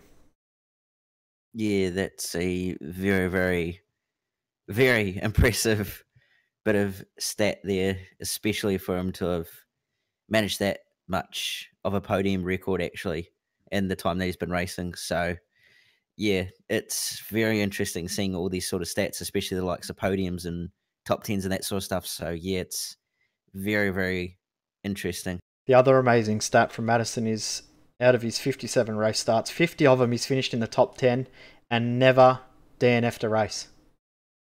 Every single race he started, he has finished. Which, to count in V8 Scops, you have to complete 75% of the race distance to get points. So to be able to do that in every single race and fight back for points is absolutely amazing. We've had 292 drivers start a race in V8 Scops over the past 49 rounds. We'll have another 4 debutants to add to that list. We've only ever had 3 races in the history of V8 Scops where we have not had someone debut in the main split, which is absolutely phenomenal as well. Only once this year that we didn't see any new drivers, which was at Watkins Glen, and twice last year at Circuit of the Americas and Interlagos.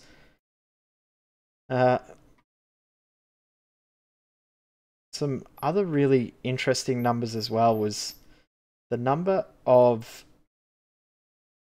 races without, I feel bad doing this, but races without actually getting a top 5. Todd Parks, he's made it into 41 races. He's had 1 top 10 finish, which was 9th at VIR. Started 6th the same time at VIR last year in the Enduro Cup, but only the 1 top 10. But Todd Parks, awesome to see him. He's qualified for 41 races, 35 different rounds. So it's pretty amazing to make that many rounds, but probably unfortunately hasn't had the results that he was hoping for. Most round starts, Richard Hampstead's had 43 of our 49 round starts. Madison Down 44 of our 49, as with Kurt Stenberg, 44 of our 49, and one of those, this isn't including second split, of course he won second split at round 1 2015 as well. So and John Latham 44 as well. But the leading number for our for most round starts is Jared Filsell with 46 of our 49 rounds he has started in, which is an amazing number. Only missed three rounds over the 4 and a bit year history of the V8 Supercar Online Premier Series, which is an awesome effort.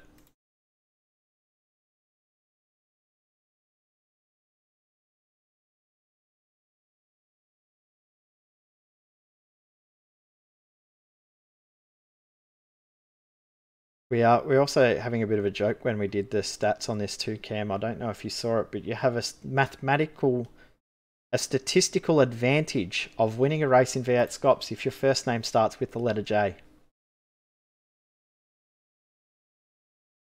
That is actually quite funny. So out of all of the race winners, I think we've had 11 different race winners in V8 Scops.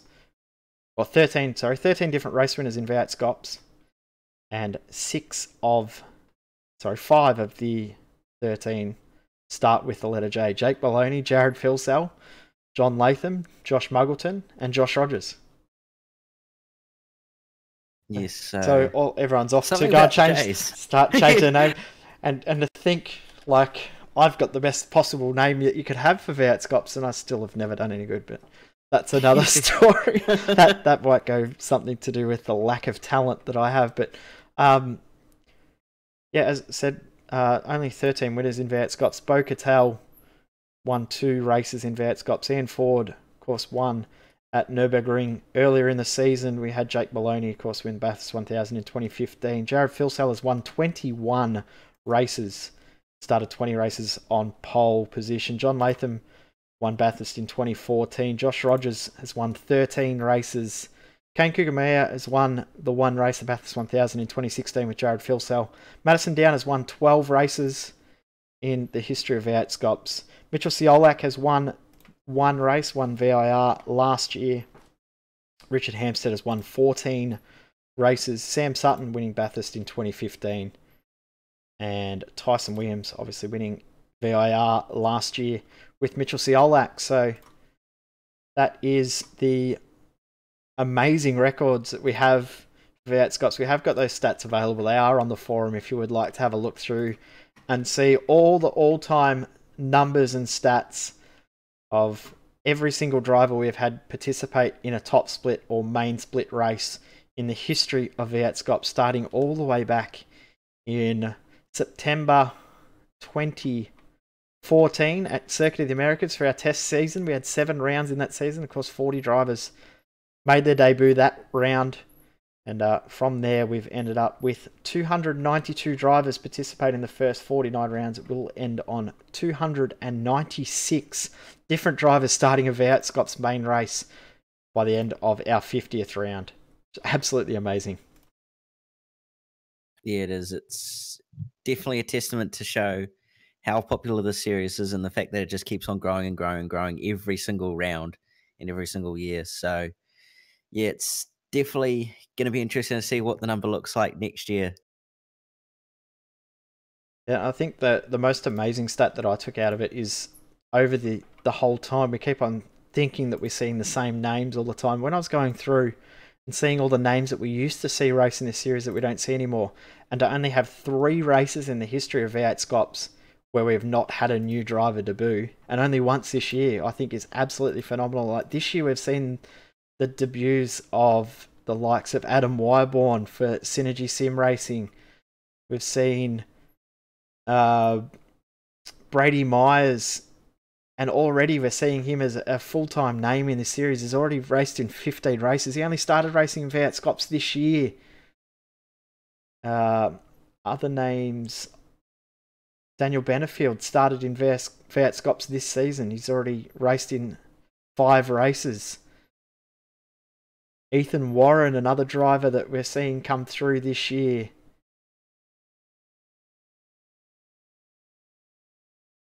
Forgotten many, many, many other names here while I'm trying to find and look through the list. Another thing that surprised me as well, we're thinking about names that we've seen in this series. Oh, Dane Warren is another one that only started this year as well, Montreal in round 1. Is how many drivers we've ended up with.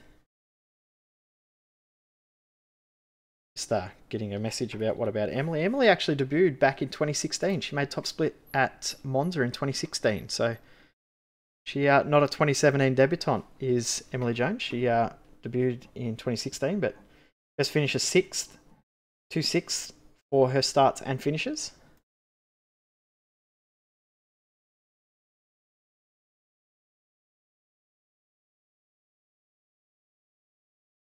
We're just still waiting for the race session to come up. There's a fair bit of manual work that needs to be done to make sure that all of the names are all correct and all placed in the absolute exact order. So I'll go through and check, double check, triple check, quadruple check that everyone is put in the right spot, because if all the names are not correct, it's going to make it very, very tough to get it right. So the admins are just taking every single precaution to make sure that they've got the grid 100% correct before we get into it. Sam Blacklock, another one that debuted this season. So many more I've forgotten about. Stuart Vaughan, who we've seen do a very, very good job in that first race tonight. He's put it into 7th position. He only debuted this season as well. Thomas Hinds as well, driver that we've seen a fair bit in the official V8 Supercar Series. He only made his debut at Phillip Island.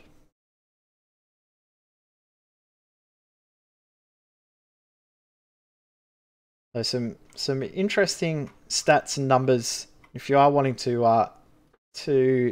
have a look at how many races you might have raced in V8 Scops. If you've only ever done one, it's got the best finish, best start, the debut race, and percentage of poles, wins, podiums, top 5s, top 10s, and DNFs. Available for everyone. It is up on the iRacing forum in the V8 Scops section. So you can check it out. But what we're waiting for is to find out who will get the 50th round pole position. Really looking forward to seeing how this one will play out.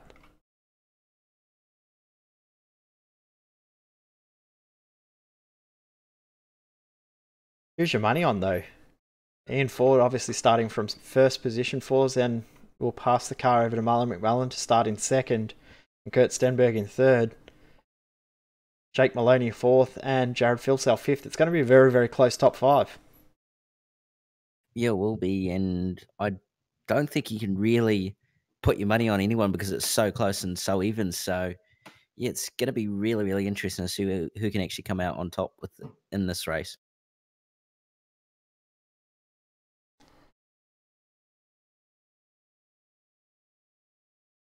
I can confirm for everyone that is watching us waiting to hear about when the race server is ready to go. It is live, so we will get pictures through soon.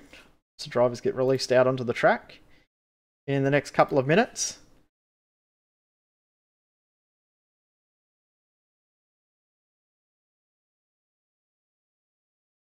Anyone across split 1 and 2 ever finish 100% of races entered? The only driver to finish 100% of races entered that has done a fairly big chunk is Madison Down. But other than that, up until only the last race at Bathurst, the person with the best record was Kurt Stenberg. So the DNF at Bathurst is his first DNF after 58 races. Done his first 57 without a DNF.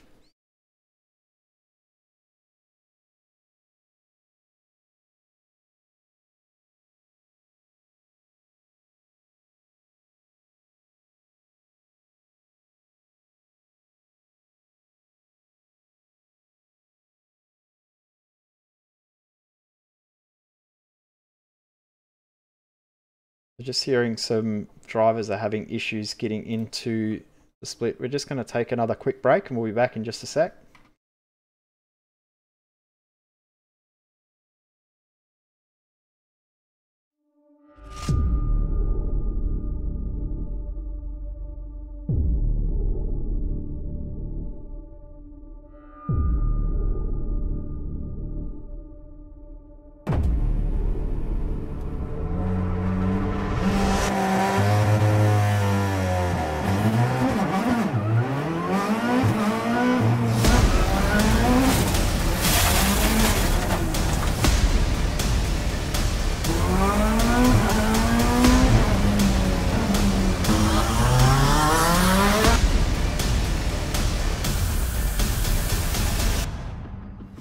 Hi guys, I'm Scott Speed, driver of this amazing Volkswagen Beetle GRC car. I got good news for the iRacing fam. We got this coming in. I'm currently working on it myself personally to make sure that it is as accurate as possible. With the addition of dirt and now this mean car, it is gonna be so fun. And it's gonna be available free to all the iRacing members. Personally, I can't wait to get out there and race you guys on it.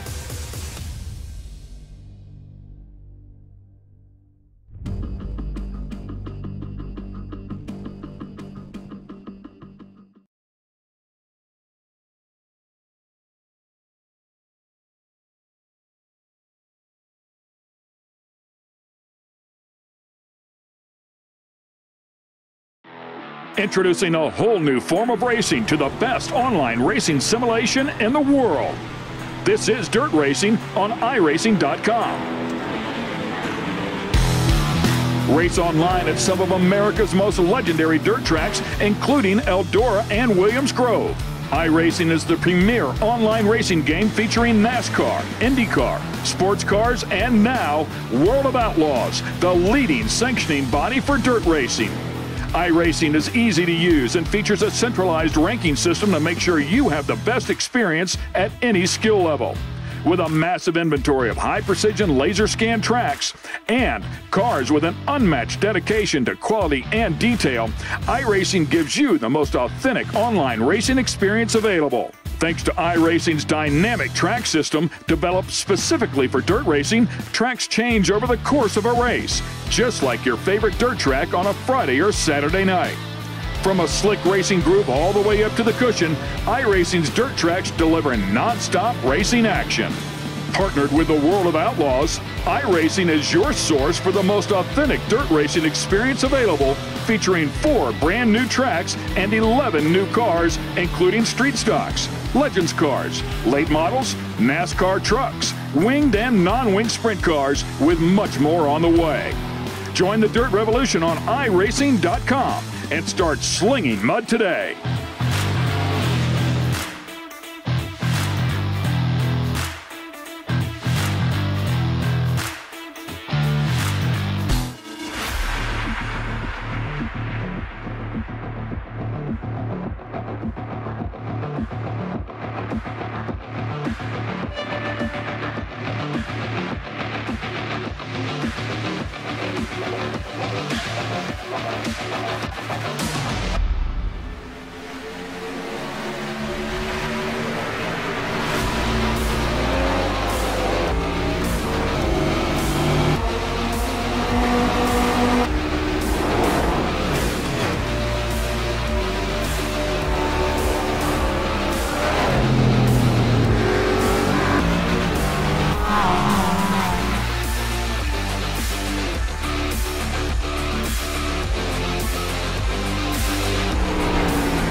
iRacing.com is a sim racing game that combines a true-to-life racing experience with an online community of virtual racers from all over the globe.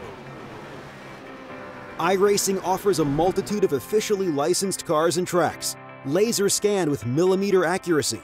Their car models and mechanical systems are based on real-world physics and engineered in cooperation with manufacturers and race teams.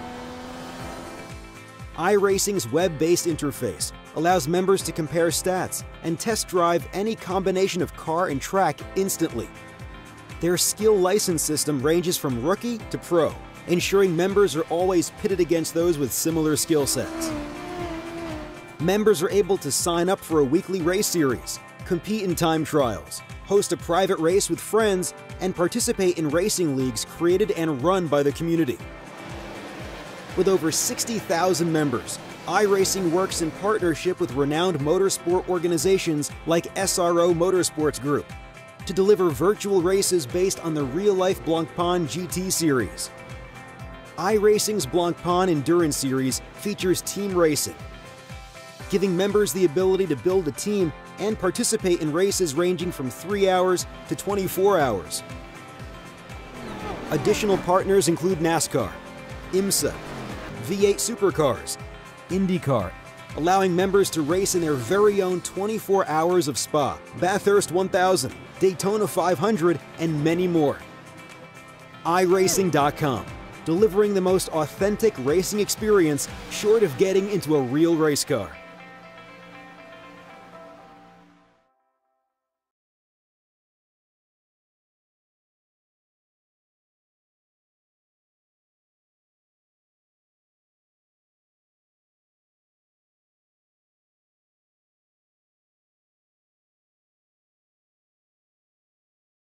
Okay. We're back here on V8 Online. We're just having some discussion with the race admin for the drivers that are out there. There will be another server going up soon, so please be patient. We will get you out on track as soon as we can. So our apologies, but we're going through as quick as we can, and there will be a new session up very, very soon. Our apologies again. Not sure what's going on. Everything was set correctly, so the race admin are a bit confused as to why some drivers have been unable to join, but considering the large number of drivers that have been able to join, they will put up another server in the next few minutes. So please be patient. We'll be back here on V8 Online very, very soon.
Introducing a whole new form of racing to the best online racing simulation in the world. This is Dirt Racing on iRacing.com. Race online at some of America's most legendary dirt tracks, including Eldora and Williams Grove. iRacing is the premier online racing game featuring NASCAR, IndyCar, sports cars, and now World of Outlaws, the leading sanctioning body for dirt racing. iRacing is easy to use and features a centralized ranking system to make sure you have the best experience at any skill level. With a massive inventory of high-precision laser scan tracks and cars with an unmatched dedication to quality and detail, iRacing gives you the most authentic online racing experience available. Thanks to iRacing's dynamic track system, developed specifically for dirt racing, tracks change over the course of a race, just like your favorite dirt track on a Friday or Saturday night. From a slick racing groove all the way up to the cushion, iRacing's dirt tracks deliver non-stop racing action. Partnered with the World of Outlaws, iRacing is your source for the most authentic dirt racing experience available, featuring 4 brand new tracks and 11 new cars, including street stocks, Legends cars, late models, NASCAR trucks, winged and non-winged sprint cars, with much more on the way. Join the Dirt Revolution on iRacing.com and start slinging mud today.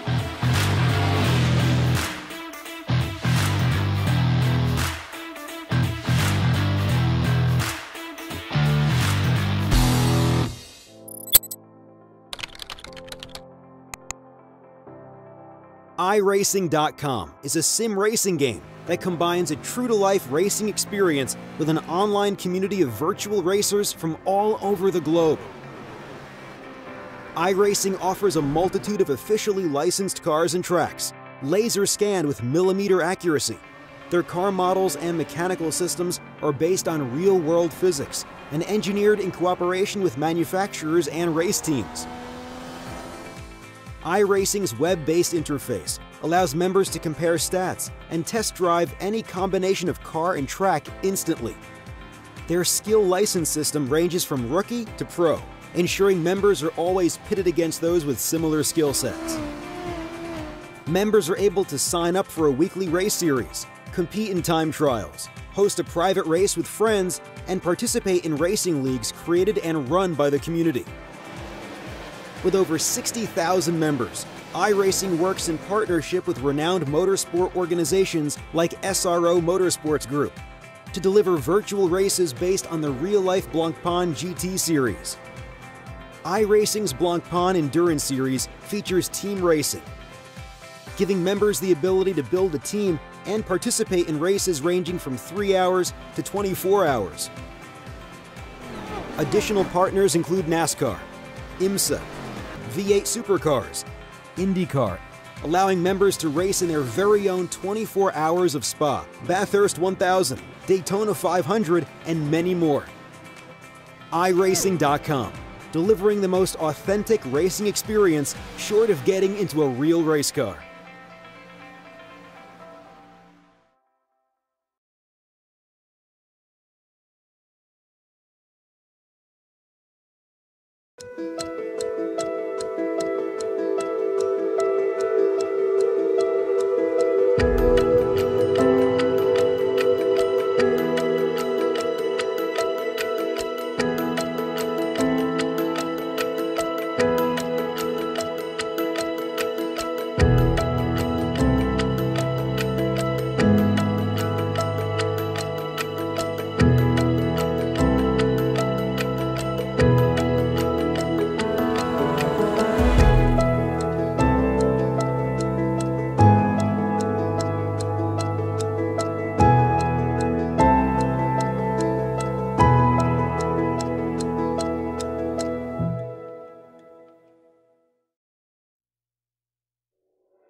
Hi guys, I'm Scott Speed, driver of this amazing Volkswagen Beetle GRC car.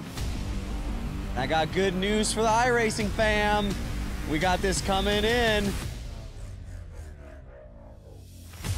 I'm currently working on it myself personally to make sure that it is as accurate as possible. With the addition of dirt and now this mean car, it is going to be so fun. And it's going to be available free to all the iRacing members. Personally, I can't wait to get out there and race you guys on it.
We are back here on Vats and Line after a fairly long break. A lot longer than we were hoping. Our apologies for that, but we are back. We got pictures through, and it is time for Race for the Grid Part 2. Jay Kennedy and Cameron Dance in the booth once again for this one.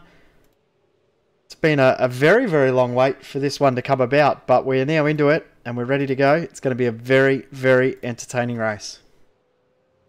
Yes, indeed it is. All the main game drivers are now in this race, so it's going to be pretty much every man for himself to try and get themselves sorted into a position to try and have as best of a starting position for tomorrow's race for the Road Atlanta 500.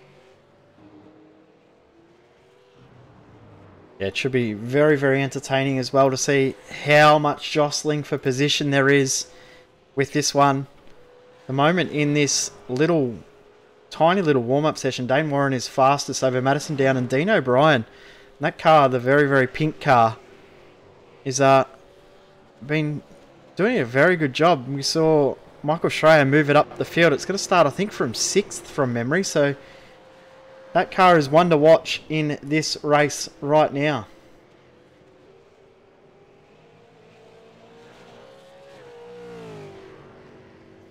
Don't forget as well, live timing is up and available on our website, vatsonline.com/live-timing.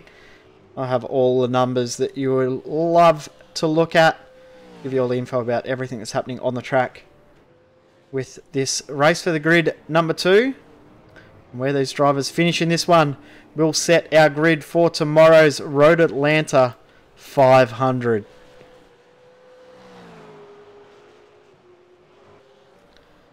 Of course, we'll have coverage of that all afternoon tomorrow from 2:30 Australian Eastern Daylight Savings Time. Be live for the EMR Industries Porsche Super Cup. And also from around about 4 PM Australian Eastern Daylight Savings Time, we will have every single minute of the race live here on V8 Online. So make sure you tune in all day tomorrow. It should be a very, very good, fun day of racing.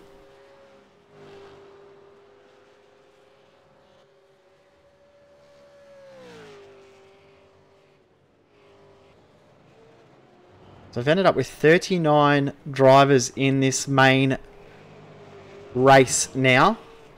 And that is the 39 cars that we have confirmed for tomorrow's race start. So it's going to be a very, very interesting race, especially with it only being 20 laps. Yeah, indeed. And another thing to note is it is a lot warmer than it was in the first race, being in morning time of day, whereas this one's in late afternoon. Sorry, so temperatures are a lot higher, so tyre wear is going to be much more critical in this race.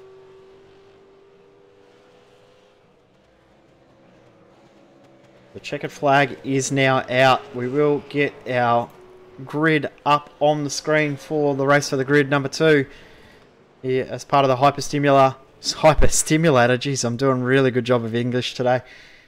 Hyperstimulator Enduro Cup, but it will be Ian Ford starting from pole position from Forzen El Nabi in 2nd. Then we've got Kurt Stenberg will start from 3rd. Jake Maloney in 4th. Jared Filsell will start in 5th. You've got Dean O'Brien in 6th position. Jamie McKnight in 7th. Ross Rizzo will start from 8th. Lee Ellis in 9th. And 10th position will be the car of Ben Twydale. In 11th, we have Ethan Warren, followed by Jason Bentz, Brenton Hobson, James McKnight, Nick Cummings, Joshua Byrne, Emily Jones, Brady Myers, Kai Sloggett, and rounding out the top 20 is Matt Morris. We get ready to go.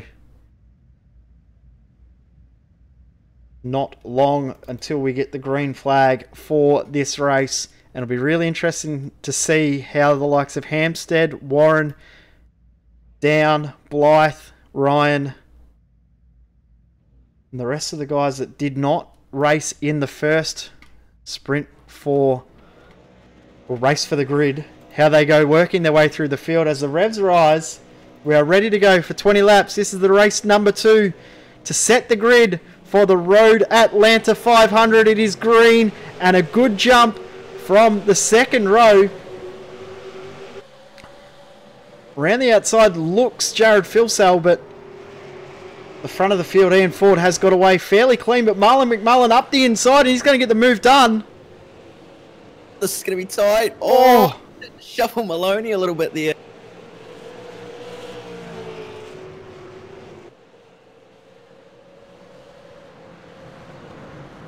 I'm just seeing Brady Myers is having all sorts of internet issues, and he's actually in the fence. So Myers has ended up had issues with his internet and then disappeared off the track and into the fence by the looks of things.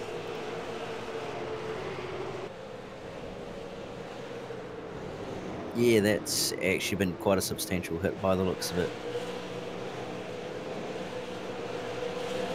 You see the 22 car disappearing and then all of a sudden reappearing and into the fence. So probably got collected by someone that did not even know he was there. So we go back live. James McKnight, Glenn Postlethwaite, side by side, down the back straight.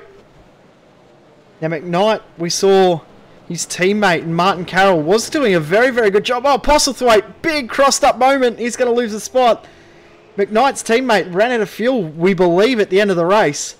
So McKnight's got to do a very, very big job to work his way back through the field.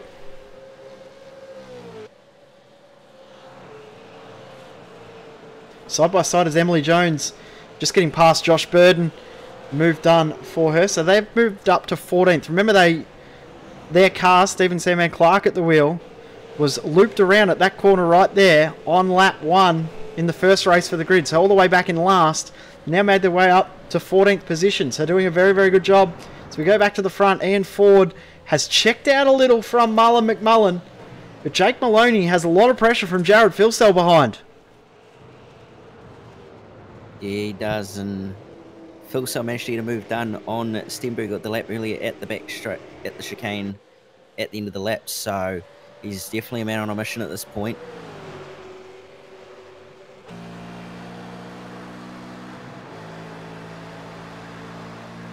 And I reckon Filsell will look at making a move here into the chicane.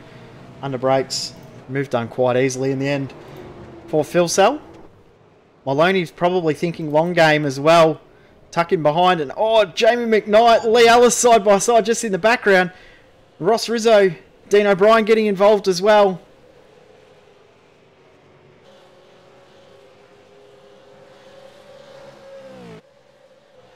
Henry King stuck on the outside as well, coming through the final corner. He's got Dane Warren, who's made his way already up into 20th position. And Thomas McMillan also coming through, so big winner out of the rest of the field. The guys that didn't race in the first one, it's been Dane Warren, who's made his way already up into 20th. Madison Downs in the middle of this pack, as is Brad Ryan, Riley Blythe. These guys all didn't race or have a teammate race in the first race. Same with Dylan Shepherd as well in this pack. Also Benjamin Smith. Biggest move though, Richard Hampstead. He's made his way up to 17th position at the moment. So we go to second and third and have a look at how close Filsell is now. He's right there. And if I reckon he's going to make a move at the chicane here. Maybe not.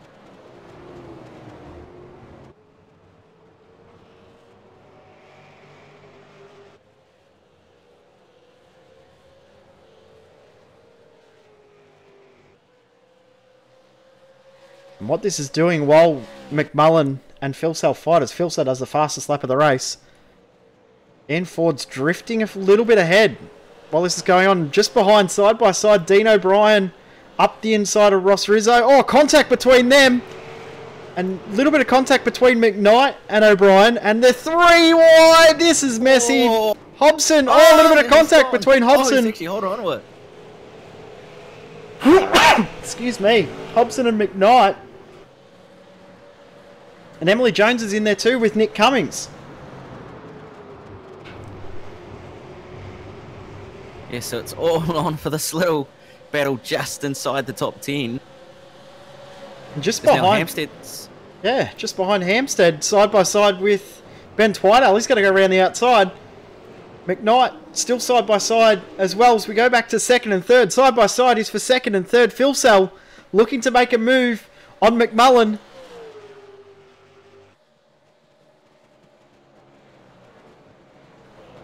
And move done, so Philsell now up into second position. Hobson and McKnight still side by side. Oh, contact! Whoa! That was huge! And they've both pulled it up. McKnight's not pulled it up. So McKnight's off the track. And he's going to have to be careful with that rejoin. He's dropped back behind Josh Burden. And Richard Hampstead now all the way up into 14th. Side by side to the final corner. They're going to come out in one piece. Oh, they've made it through. So these two 11th and 12th. And Emily Jones up the inside probably will get this done.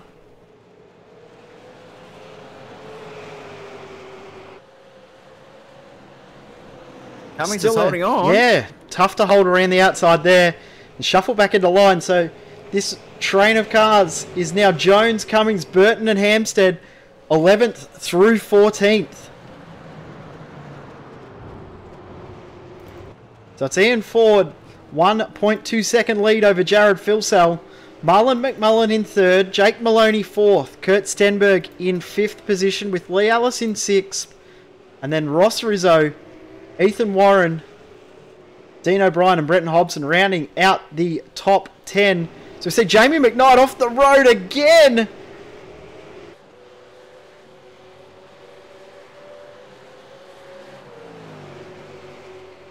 He's dropped back to 20th and he's going to get likely passed by Matt Morris and maybe Madison down as well. Madison almost bump drafting Morris down the straight. And Morris goes a little bit too deep and down will go around the outside. And gets the move done on Morris and now he's trying to round up McKnight and behind them is McMillan all sorts of sideways as well. What a big messy pack of racing we've got the whole way through the field. Back up the front, just seeing Nick Cummins slow and let Hampstead through. And more cars side by side. Duran Nakora, Brad Ryan were side by side for a moment there. They've slipped back into line. McMillan's also lost a couple of positions out of that as well. Yeah, he has. One.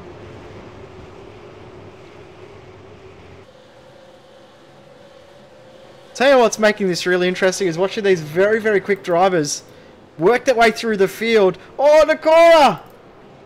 There's a little bit of contact between he and his teammate. Almost looped it around and almost around again. And have a look at this pack of cars. You've got Riley Blythe, Benjamin Smith, Nakora, Lattimore and McMillan. All separated by a tissue. There's nothing between them all.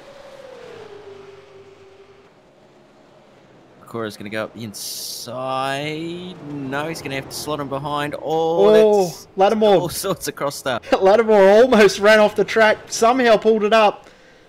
Oh, he's going to go side by side with Riley Blythe. Not quite. He backs out of it.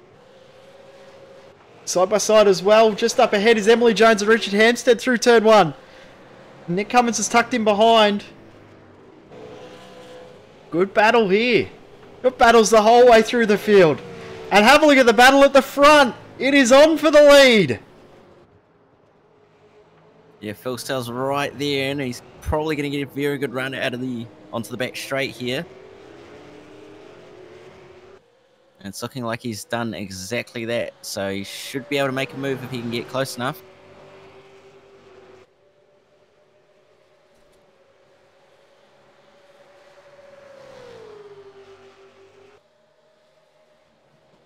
He's going to try around the outside. Yes, he is. They're going to go side by side. Oh, and he's actually great move around the outside, Jared Philsell. And Marlon McMullen's closed up on these guys as well. So this is not over as we start the 8th lap of this 20-lap race. Philsell now leads from Ian Ford and Marlon McMullen.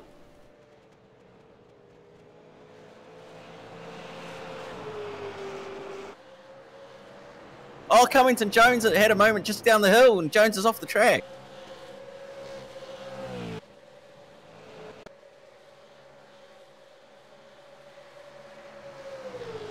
We'll get a quick Cut Price Racing replay and pick that up because it started with Hampstead getting a move done and Cummings trying to stay side by side. then sneaky little over-under move. And then took to the grass to maintain the position. And Jones just made wheel-to-wheel contact into Cummings there. And did a very good job to keep it out of the wall, did Emily Jones there. Rejoin the race is still in 17th position at the moment. They did drop a couple more spots. So we go back live. Kurt Stenberg, Lee Ellis, very close, but just behind them, 7th, 8th, 9th position. We've got Ross Rizzo, Dean O'Brien, and Ethan Warren. Now remember I said before the start of the last race to watch out for the team of Ross Rizzo and Thomas Hinds, because anything could happen with that car moving their way forward. They're doing a great job. They just dropped back down to 8th position, but that is a fantastic job from both of those guys if they can maintain around that top 10 spot. Oh, and Brennan's got around in the chicane. Wow. He's been in contact with James McKnight. I see McKnight's been in the wars a lot this race too, so we'll get a quick cut price racing replay.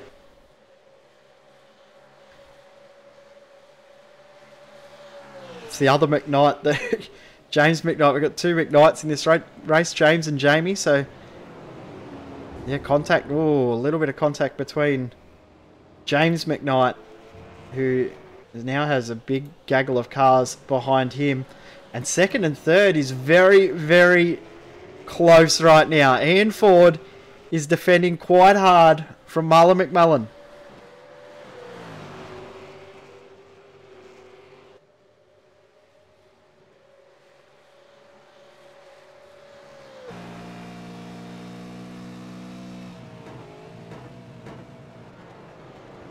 We need some split screen action going because we've got so much going on at the moment. There's packs of cars everywhere on track.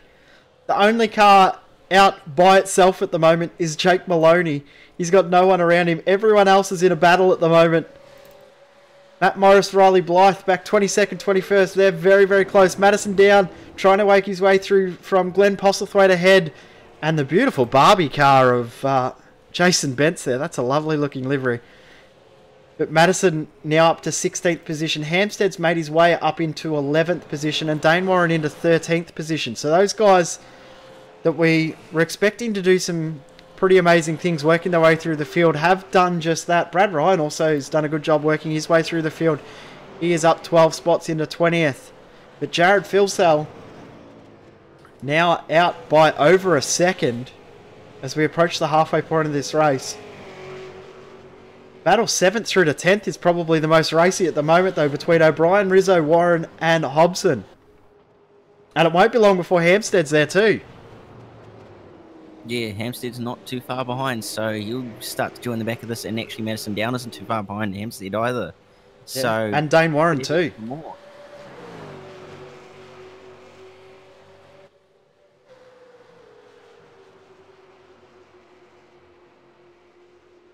It doesn't look like anyone's going to be close enough to get a move done this time into the chicane in that pack.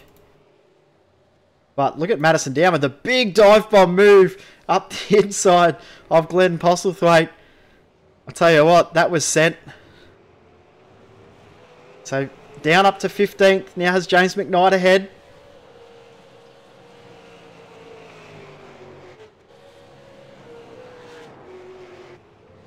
Back in the field, bit of shuffling going on. We're just seeing Thomas McMillan losing a few spots. Oh, big moment for Ryan Bodley.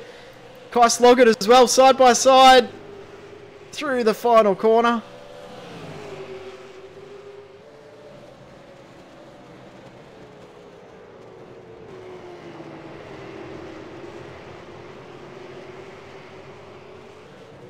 Battles the whole way through in this race. Through will go Nakora over Sloggett. So Sloggett back into 32nd position.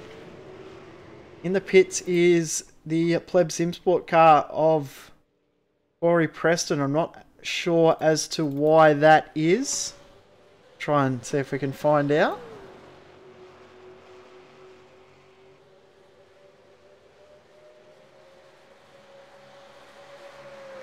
Ethan Warren might be close enough to get a move done on Ross Rizzo this time, is he? No, not quite. But just behind Madison Down will be close enough. You will get a move done on James McKnight. So down now up to 14th position. The next car ahead for him is Dane Warren. And he's been lapping faster than Dane. And in the pack ahead of Warren is a little pack with Richard Hampstead in it.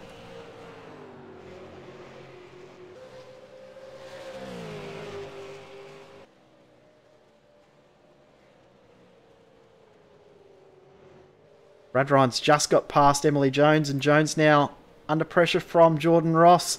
He's working his way through the field as well after not having a great early race in that car. Todd Parks we saw have some issues.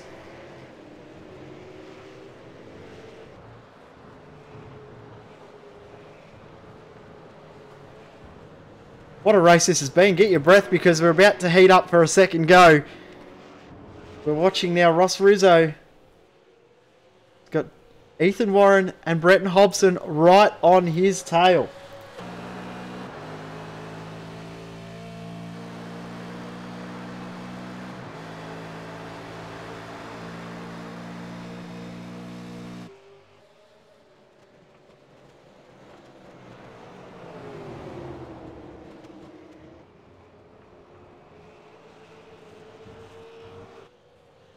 Second and third has got close once again. It's spread out to nearly a second.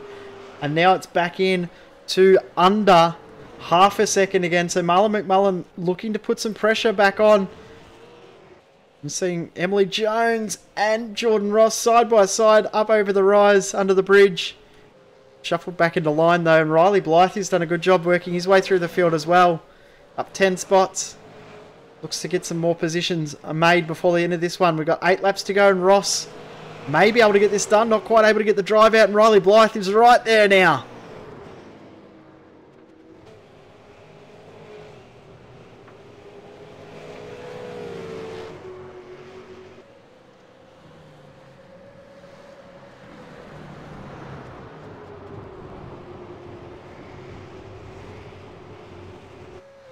Up the front, Phil Sell now out to 1.5 second lead.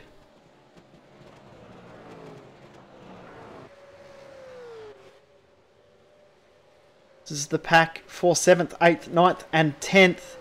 And it won't be long before it's for 11th, 12th, 13th, 14th as well, because Madison Down, Dane Warren, Richard Hampstead and Nick Cummins are all coming towards Dean O'Brien, Ross Rizzo.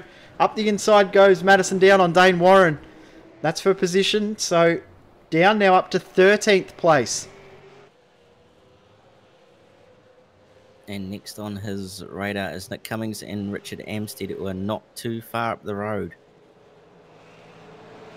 And when he gets to Hampstead, Hampstead will be right on the tail of Hobson, and that will be a big pack of cars. That'll be interesting to see whether there's enough time for Hampstead and Down to get through. And then if they do get through, it'll be awesome to see how they actually do it, because this pack has been very racy as it is. Yeah, definitely, and with pretty much 5 laps to go. Oh, Cummings has hit the fence. He's in the fence big time. Wow. Very, very unfortunate for Nick Cummins. They were doing a great job, but that's race done for them. They will start this race tomorrow way back in the field. Yeah, that's really unfortunate. It was just a minor mistake of just slightly too much traction loss and around it went. We saw that exact same thing happen to John Latham in the first race, but he managed to hold it. So maybe something in the setup in those cars, just for that section of the track, not quite to the team's liking. Not quite sure. Second and third still very, very close. But that pack 7th, 8th, 9th and 10th is now also got 11th right there, because Hampstead is in amongst it.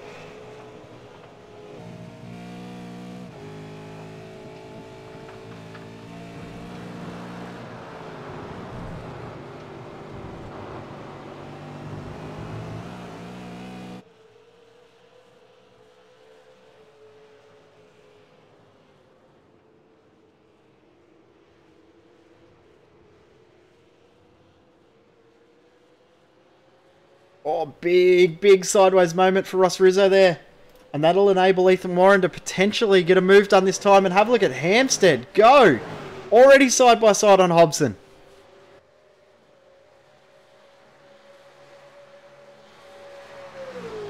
And he's pretty much got the move done before they even get to the brake zone. Although Hobbo's going to give it a red hot go and try and hold it up the inside. Well, Hampstead's going to have the advantage for the next corner. He's got by.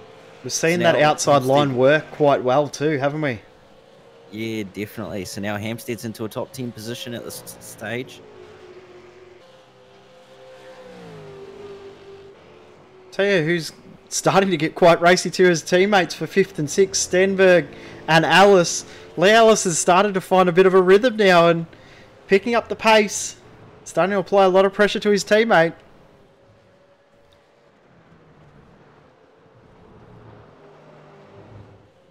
But just behind is that battle pack we've been watching over the last couple of laps. O'Brien in 7th, Rizzo 8th, Warren 9th, Hampstead now 10th, Hobson in 11th, and just behind, a couple of seconds back, you can just see in the background the red car of Madison Down and the white car of Dane Warren as they start to close up. Before to go when they cross the line. What a race this has been. Yeah, it's just been action everywhere. So I can't wait to see what tomorrow's going to bring on. Yeah, cannot wait for tomorrow. We'll be live from 2:30 Australian Eastern Daylight Savings Time. So we're on board with the number 15 of Ian Ford. You can see just in the background, dropped off a little bit coming out of that corner, but through this first section of the track, the car of Mullen McMullen looks very strong.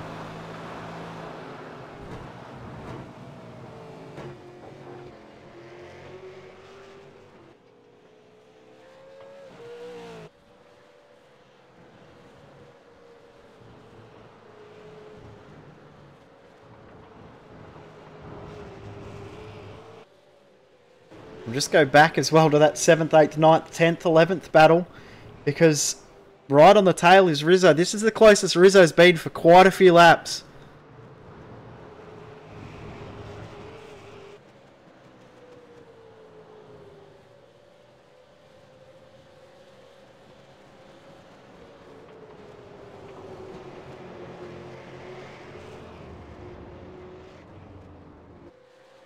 And Down's only 2 seconds off this pack now too, so he is right there. Probably will be there within the next lap and a half.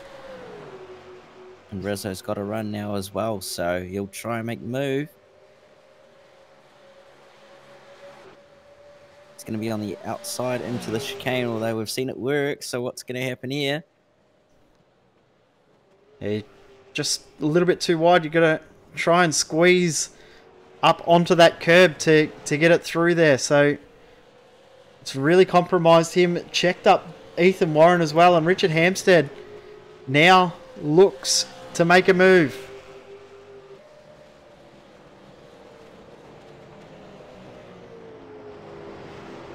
So we go back to 2nd and 3rd once again.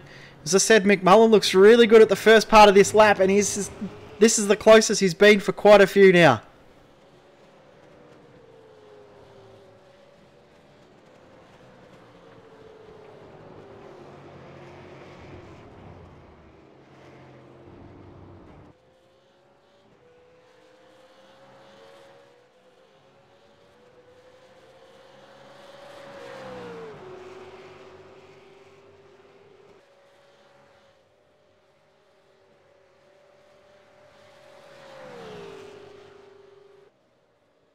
Here we go. Will McMullen be able to hold around the outside? Tucks back in behind again. There'll be 2 to go. But this is the closest we've seen McMullen be out of the exit of that corner, coming up to the section of the track where he looks strongest. Yeah, definitely. And it looks like Stenny's also actually made a mistake into the chicane and he's had to go across it. Now Hampstead's possibly trying to make a move on Rizzo as well.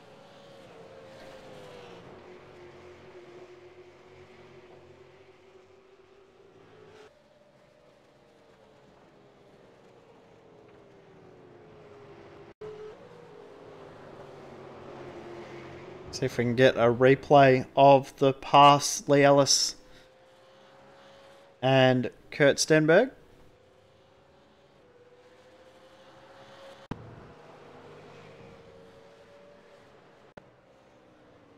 Doesn't look like we're going to be able to do that. We go back live with Richard Hampstead applying a lot of pressure to Ross Rizzo.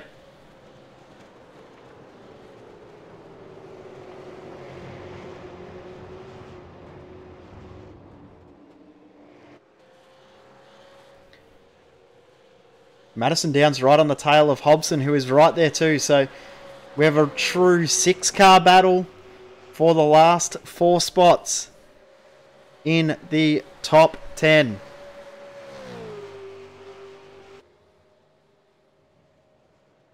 We come to start the final lap. Fuel cells out to a 4.5 second lead. And Hampstead maybe has an overlap here. Oh, and Rizzo! 2 wheels in the dirt. How did he get around the corner? I don't know. That was commitment plus. Have a good run.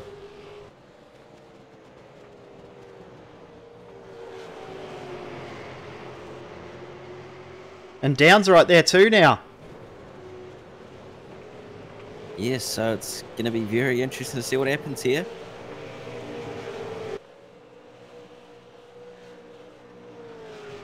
Madison shouldn't have too many problems getting by these two, although he's running out of corners.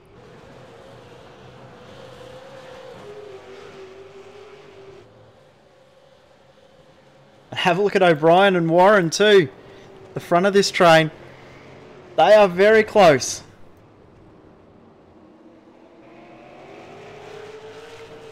Yeah, they're very, very close, and it looks like Warren's got a good enough run, but he's going to have to do it around the outside because O'Brien's going to go defensive. We go to the front. Jared Filsell picks up the win.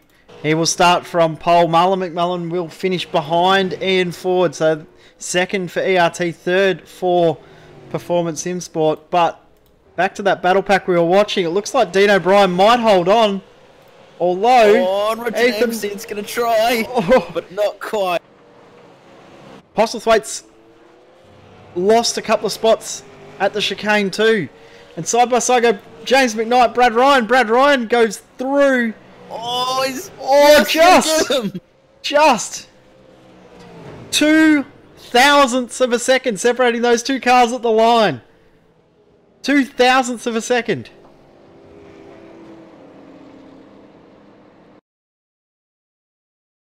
Wow, that was close. See if we can get a replay on the finish line. Oh, nothing between those 2 cars. Literally nothing.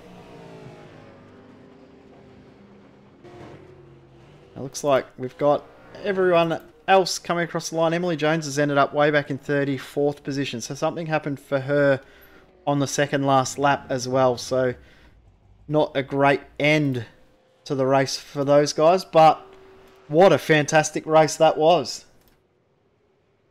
Yeah, it definitely was. That was just unbelievable. So the grid is set for tomorrow. The number 94 Harrop Racing TTR car will start from pole position over the Evolution Racing Team number 15. Performance Sim Sport 85 will start in third. Hyperstimulator TTL Team number 29 will start from 4th position. Lee Ellis and Michael Healy in the Fuel Autotech TTR car will start 5th. The 47 Apex Replicas Rising Stars will start in 6th. Synergy Sim Racing in 7th. All-Star Motorsport 313 in 8th. The Hyperstimulator TTL 92 car will start in 9th, and 10th will be Proforce Racing Team GTI, number 52, Thomas Hims and Ross Rizzo. Great job from them.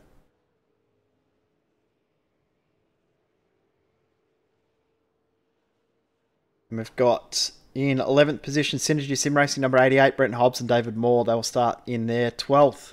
Good drive from Madison Town, working his way through the field, as for Dane Warren as well. So they'll start in 12th and 13th respectively. 03 at Brad Ryan, another one that moved his way through the field. He will start in 14th position with Kane Kukamir this weekend. James McKnight, Martin Carroll, they're starting 15th. Number 95 of Glenn Postlethwaite, Bruce Kiley, they'll start in 16th. Number 100 of Michael Hammond, Jason Bentz in 17th. The RT car, number 67 of Riley Blythe and Ryan O'Sullivan, another one that moved their way through the field. They'll start in 18th position. The 143 of Todd Parks, Jordan Ross, they'll start in 19th. And 20th will be the Tickford Racing Race on Oz. Great job from those guys. Benjamin Smith moved his way up into 20th position. Then we got Proforce Racing Team Edge, number 55, Matt Morris and Cody Trainer. They'll start from 21st. Performance Sim Sports 777, Michael Taliancic, Brody Whitmore. They'll start in 22nd. Then 23rd will be the 014 of Bent Whiteale, Daniel Ackland for Synergy Sim Racing. The 00 of Henry King, Simon Black, Zuva Racing car. They are in 24th. 25th is the 696, Ryan Bodley, Scott Kozlowski in that one. Then the 027, Jamie McKnight, Stuart Vaughan.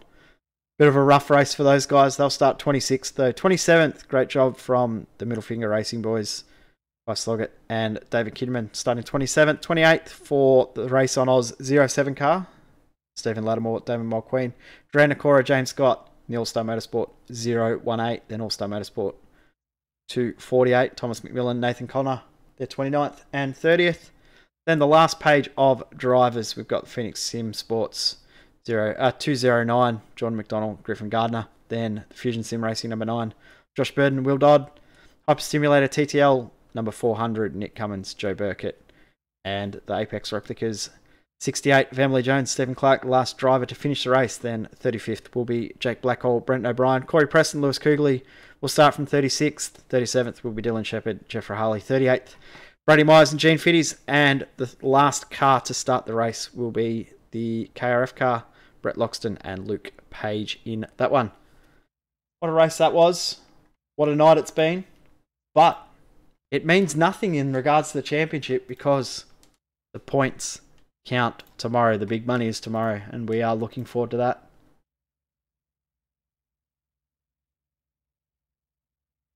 We might wrap it up though, Cam. Thanks heaps for joining me tonight. Yeah, no worries. It's definitely been some very entertaining racing, and I can't wait for tomorrow's racing, which is going to be even better and going to be very interesting to see who comes out on top with the Enduro Cup and the race itself. Yep, we'll find out all the details about everything tomorrow, who's going to win, what championship implications they will have too, because the championship is very, very close from second back. So we'll get the championship standings and we'll have them up for you tomorrow as well. But big thank you to everyone for tuning in and sticking with us through the issues that we had.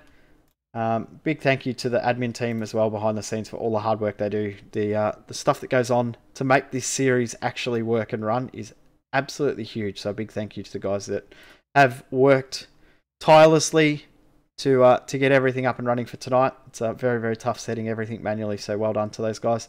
Cam, again, thank you for joining me tonight. And to our very good mate Reese, hopefully we'll have you back for next round as well. But we'll wrap it up here on Vouts Online. We'll be back tomorrow, 2:30 Australian Eastern Daylight Savings Time. So check your local guides. I can't work it out. My brain's not working, as you've all worked out tonight. My brain and my mouth aren't tuned in. So we will wrap it up. Thanks heaps for tuning in, and we will see you tomorrow for the Road Atlanta 500, part of the Hyperstimulator Enduro Cup.